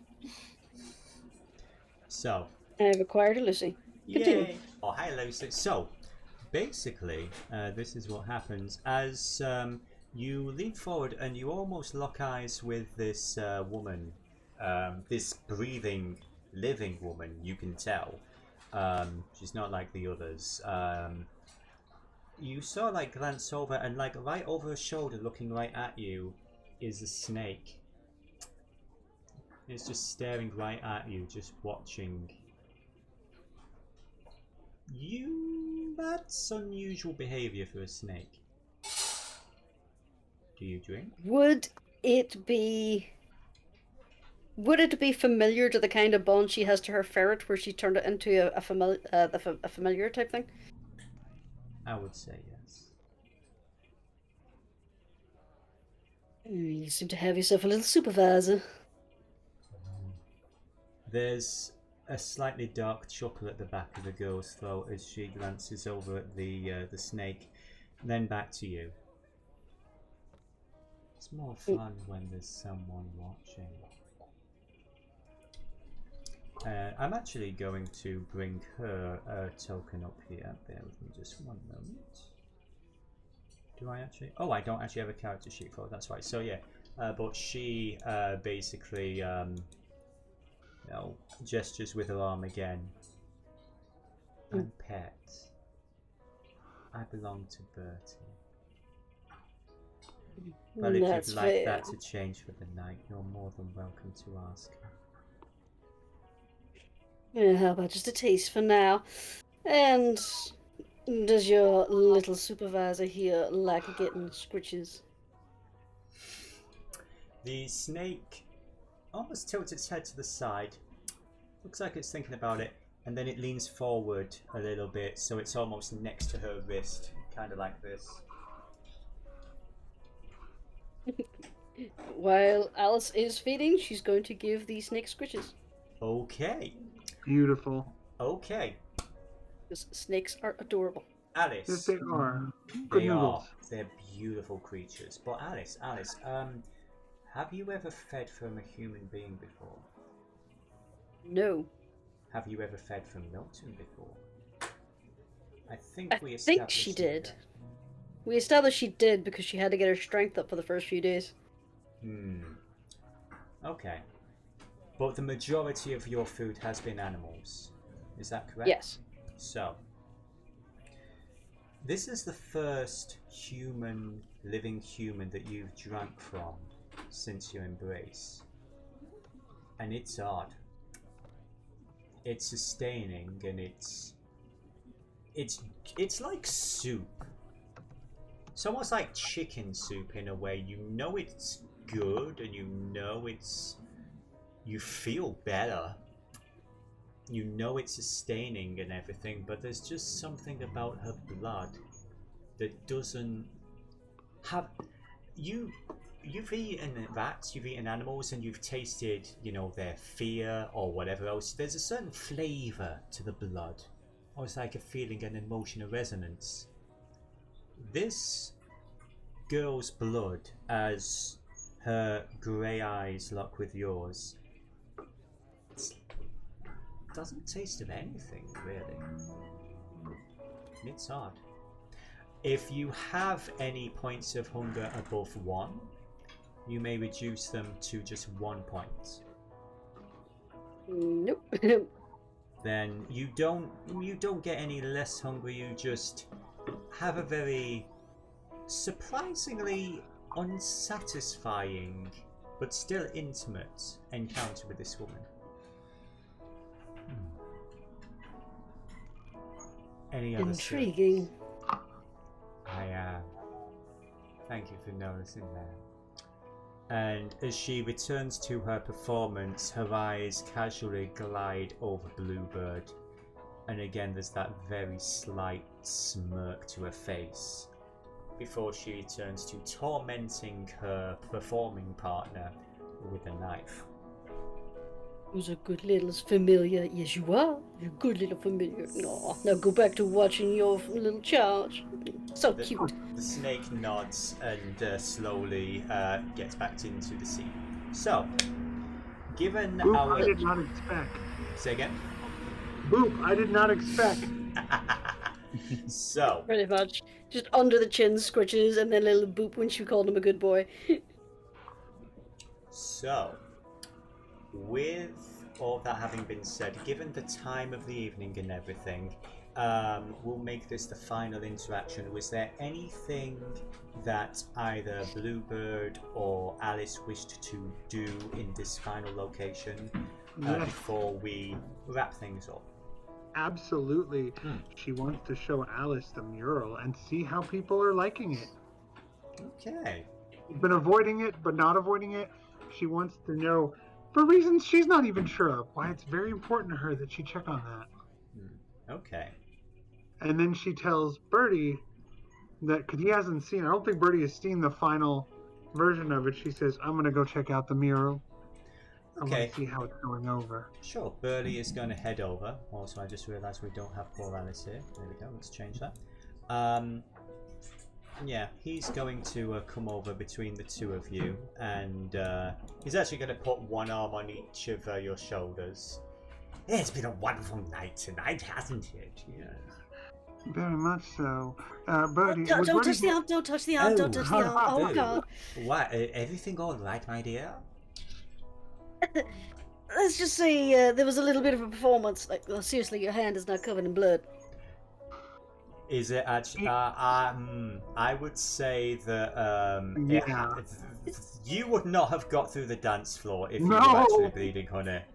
No, it wouldn't that have had to be happened. taken care of. That was absolutely taken care of. Yeah, fair enough. It's like, are you gonna break the scabs? Coffee tear me, touch. no. Is that a Beaubain? Looks at you deeply impressed. Yes. Miss Alice. Respect. That's what the kids say, yes. Respect. Some of them. I did a few years ago, I suppose. Fair enough. But yes, well done. Don't tap the arm. He's... My God, man. Now, what were you going to show us, Bluebird? Oh, the mural. The finished version. Would you care to describe it? I believe it's in the... Is it in the heaven or in the... It was in the heaven, right? Oh, it actually was... It was in hell. It was in hell. Okay. No, it's back I down wasn't then. sure which one it was in. So it's back up in the dance club. Okay. There are many character tokens on there, so we'll just say you're up in the hell part. Again, you see Portia and everybody else bumping and grinding and so on and so forth. Yes, sir? At this point, would Bluebird get that message?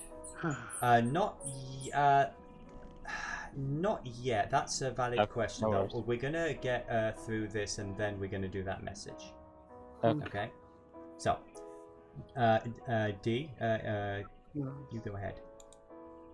I was just gonna say, do you want me to describe it? Please.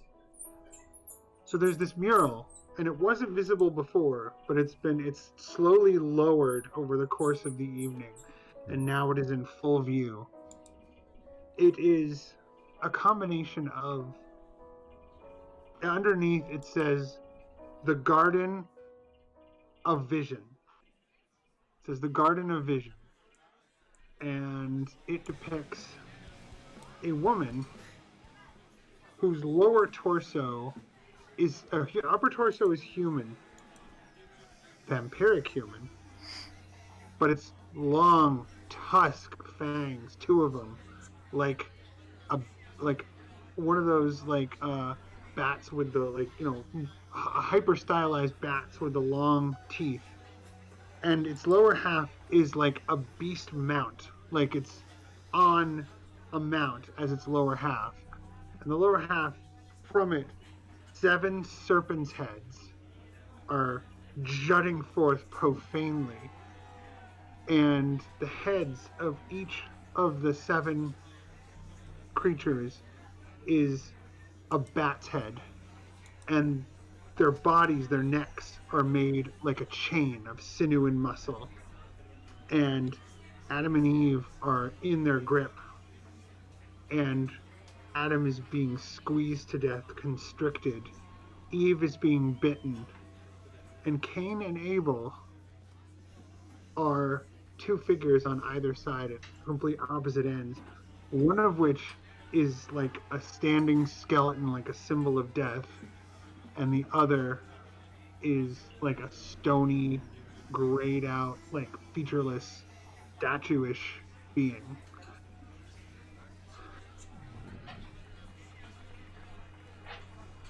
I would say...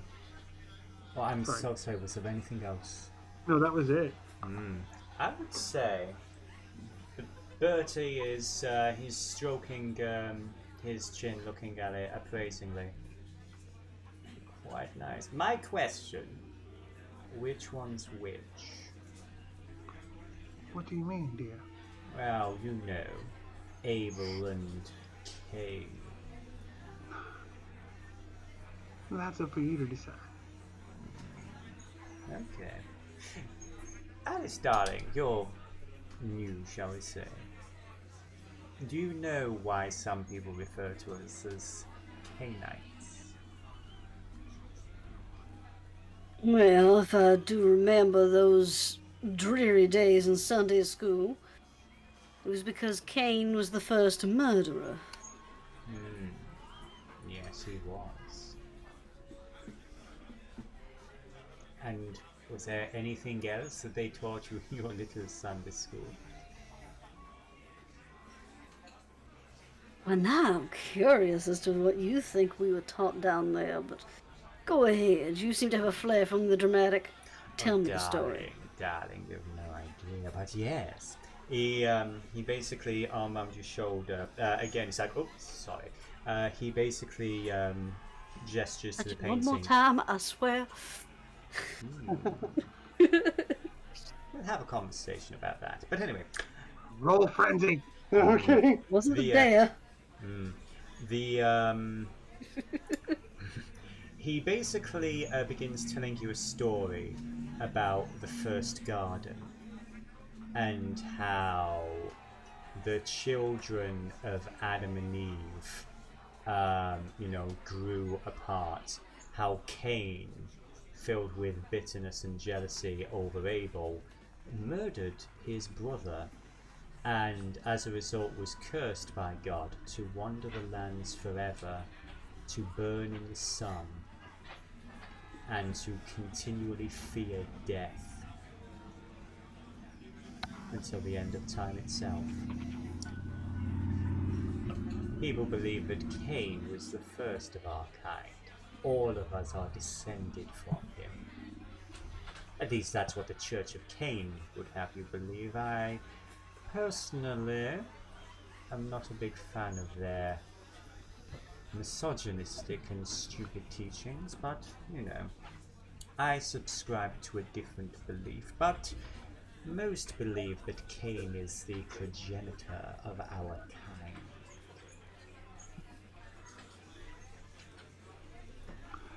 And I'm sitting And if that's not what you subscribe to, what's your theory?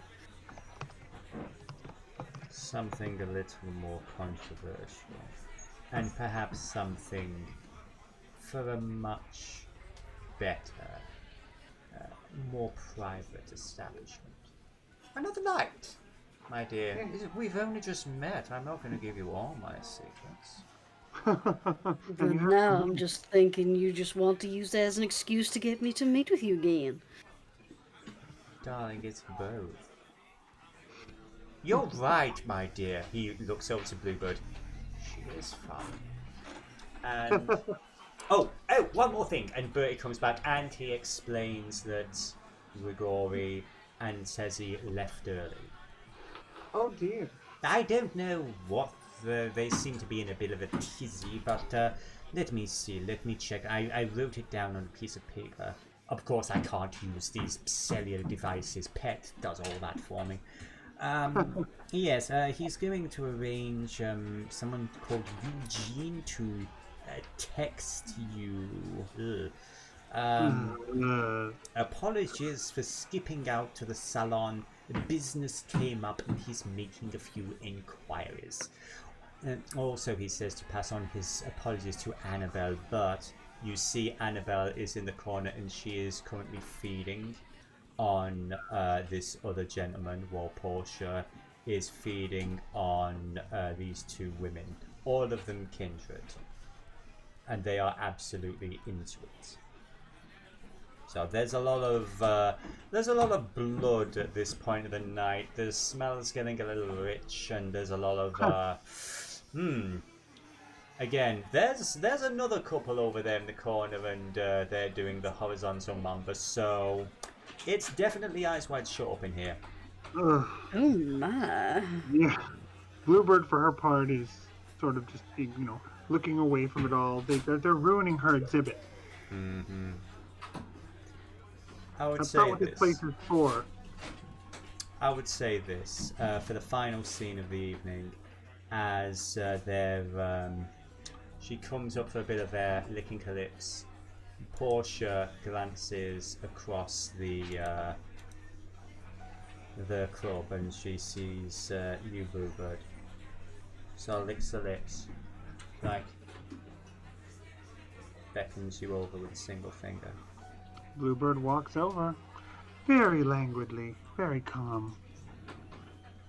So you see this one other gentleman, like really, large, muscle-bound, has this really nice, sort of like almost like a Hawaiian shirt, kind of, like a gold chain or something. Terrible look for a vampire, but he basically is coming up between you and Portia, and he's trying to make way, and she casually just like brushes him. It's not even looking at him. Yeah. She's just looking at you. What can I do for you, Miss Portia? Are you satisfied yet, my dear? Me? I'm having fun. I'm having a lot of fun. Are you? I feel wonderful. I can tell. She leans forward and she gives a very pronounced sniff. She nods and says, I trust that won't be a problem. I was planning on discussing that with you No problem. After everything. No problem. I figured it was better that than some unfortunately unanticipated alternatives. There are no problems here. Thank you, Portia. I owe you one. You do. In the meantime, why not? She presents her hand to you. She takes it. What do you Trying do? really hard not to show that this is making her shake. Give me a Yeah, because wisdom. it's big. I would say this. I would have you. Let's say. I was going to do something. Go on. Really quick. I know I don't want to keep it going forever, but I wanted to do a specific thing. Because she's going to try to be. I can't make it work. Her merit. What was it you were trying to do? She's trying to be stunning. Oh. She's trying to be Portia's whole world in that moment. She's trying to put it on. She's putting it on. Like, oh, you're going to take my hand. So I'm giving you everything. I see. Okay, so when it comes to using calling on the blood and using ore, let me just read out. So it doesn't cost you anything. She would need to make a roll.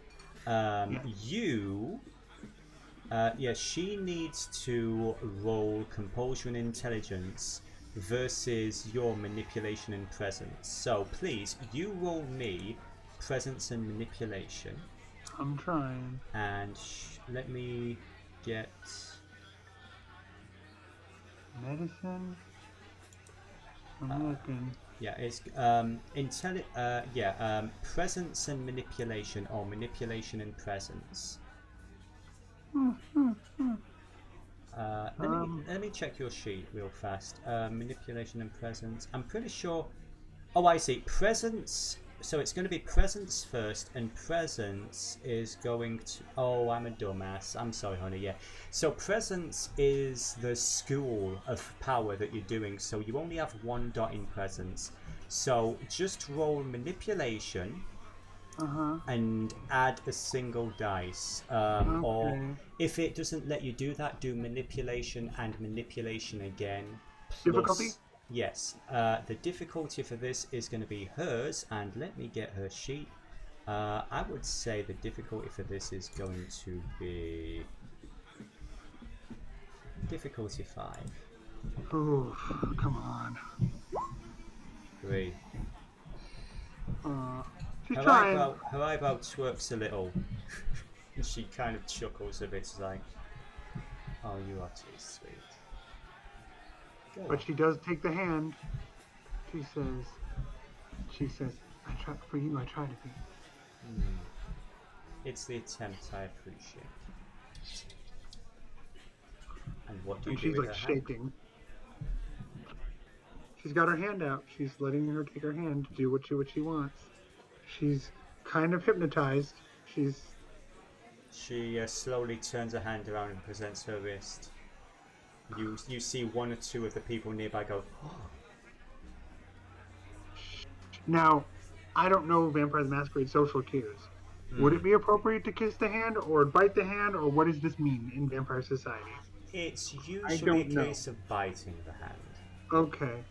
Then what she does is a very, like, she bends down and bites very gently and tries to turn it into a little feather smooch.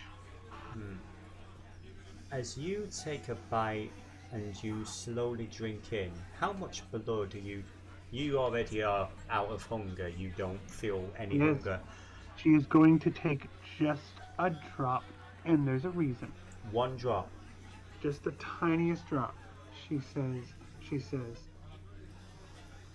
very quietly, or as much as she can quietly, she says, I don't want to experience that much in such a public place. First of all, as Portia's blood touches your lips, I want you to give me a, let's see, where it says underneath your willpower, I need you to resist frenzy. Yes. Just the slightest touch of that blood. And we'll explain why in a moment. Yes. Please succeed.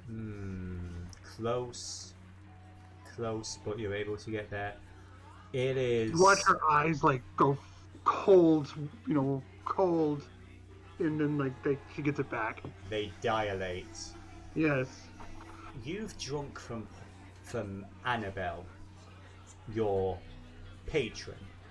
Annabelle is an older vampire. She has breeding, she has power, she has age. Her blood has a certain potency to it, a certain richness. Annabelle's blood is like water compared to Portia's. Oh God! And I that's going to confirm something, and I'm going to tell you something very important. I'm not trying to keep the scene going. Make sure you actually whisper in this one. Yes.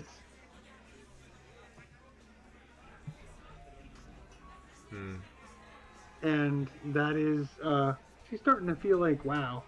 Yeah.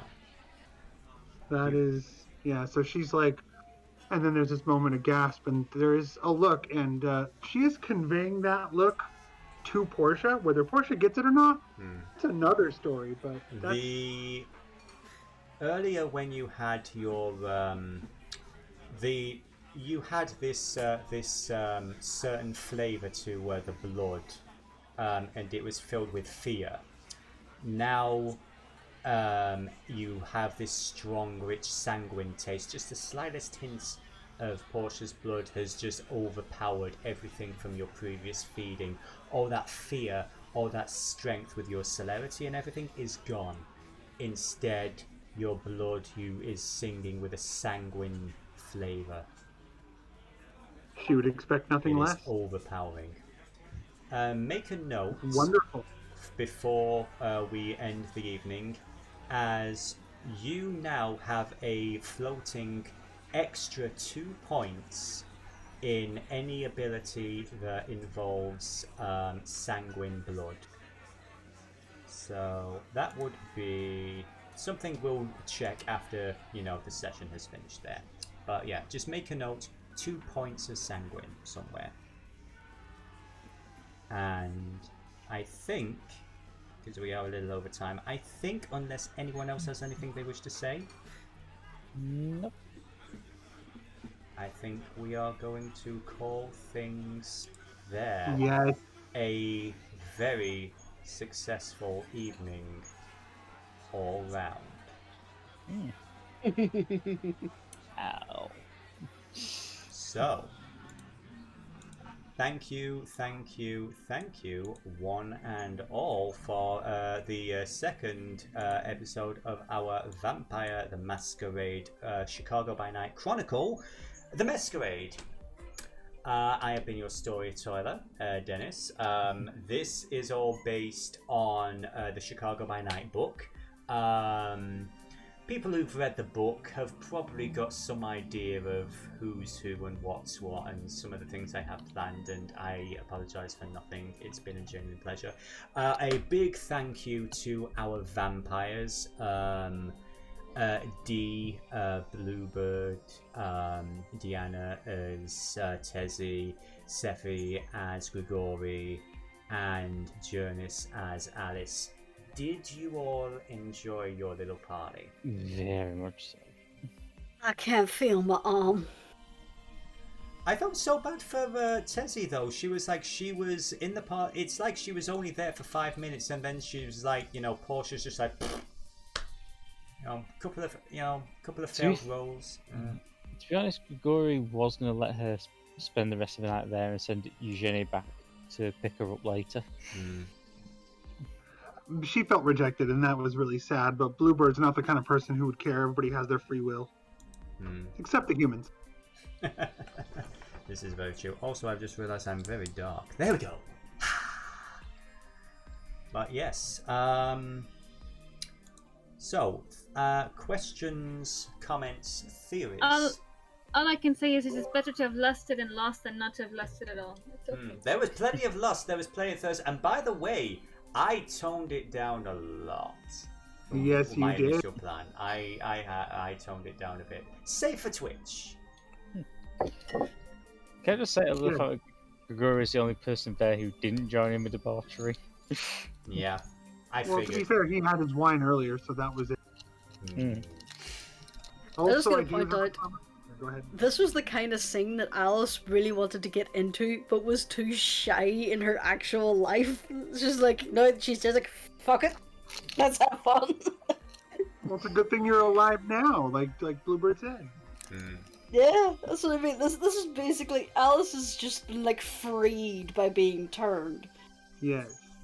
And I want to see art of Alice drawn someday with the ferret tattoo. The fresh ferret tattoo. I want to see art of her coming down the steps with her arm like dripping with the ferret tattoo.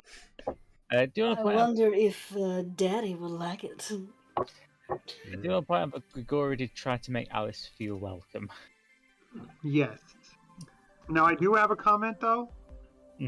I really like that in this story you presented there was this amazing symmetry in which we had the hideous, horrible beast, Edith, the gorgeous, beautiful, dressed all in white sparkles, Bluebird, and one of them was really all about consent and one wasn't. Yeah. That was such great symmetry because if this were, since I've like put it all in film in my mind, like an animated thing, there would be the cutting back and forth of Bluebird feeding while Edith was getting consent from Alice to do the tattoo, back and forth to like show the differences of the two scenes. And which one? And there's only one of them that's a monster. So, I will say this. From this point on, it is entirely up to the players which plot threads they wish to pursue. I will disclose there were some people at the party that I had set up, but we unfortunately didn't get to. There was that one person, Hernandez. She was looking for people who have experience in attacking werewolves. We still don't know what the letter was that Grigori was given in the previous session by Tezi. Right? We also have a few invites. Alice has been invited to an S&M club run by Edith. And what's next, Sephi? And we also have a business proposal from Bluebird's new friend who saw her again. Bronwyn, the Scottish one. She always sounded Scottish, and she never sounded anything other than Scottish. She was just invisible, watching you torment and kill that poor Sunday school teacher from DuQuoin. You know, she was at a pinball restaurant. Yeah. But I was gonna she's gonna Bluebird's definitely gonna check that out. And I'm going to send you a message right now in DMs about that. Yes. Is that Mr. Lexi? She used to teach me in Sunday school. She was a bitch.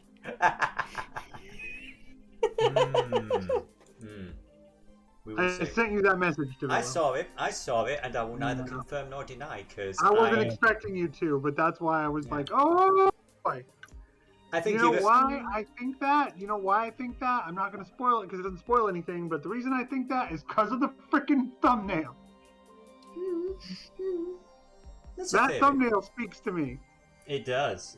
I'm thought it did. It speaks heavily to me, and I'm like, yeah. It made me think of what I got, the vibe I got, and I hope you guys know the reference if I say it. But the vibe of that picture gave me every dirty blonde vampire woman in a Hammer poster. You know what I'm talking about? In all those Hammer horror vampire posters, there'd be the woman off to the side of the main image who'd be showing her teeth painted with those exact colors. No. So Bronwyn, and as she was introduced by Annabelle, she's from Clan Malkavian. She's from what? She's a Malkavian. Oh, Malkavians. Yeah. Trying to remember which ones they are. They're the ones that are. They're considered. The old school vampires consider them Cassandras. They're seers, fortune tellers, and they are completely deranged. So they're the only people you can trust. Sure. Yes. You're gonna have to trust this one. She just saw you murder. I am an artist and therefore a visionary, and I understand that you can't have a visionary without vision. I love it. Well, yeah. Here's the thing: the initial, and we are still streaming, so I do want to say this on stream. Our initial idea was to do 3 sessions of this game. We have done 2. I truly believe, unless I'm mistaken, that you all would want to explore a little bit more with these characters. Oh, yes. So, I, the storyteller, humbly propose to you, the players. Would you like this to be at least a 5-session story? Yes. I wouldn't object. Not at all. I would go ahead then. Okay. You cut out there. Did you say yes or no, Dion? I talked over you accidentally.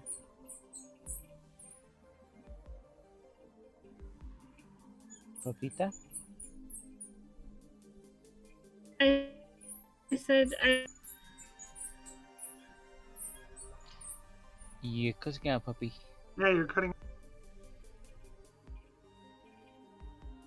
You're cutting out. Okay. We can hear you now. I said that I would not object. Okay. Sorry about that. Yeah, technical difficulties and everything. But yeah, I definitely want to learn a bit more about, because here's the thing. At the moment, the characters, they can have their own personal agendas.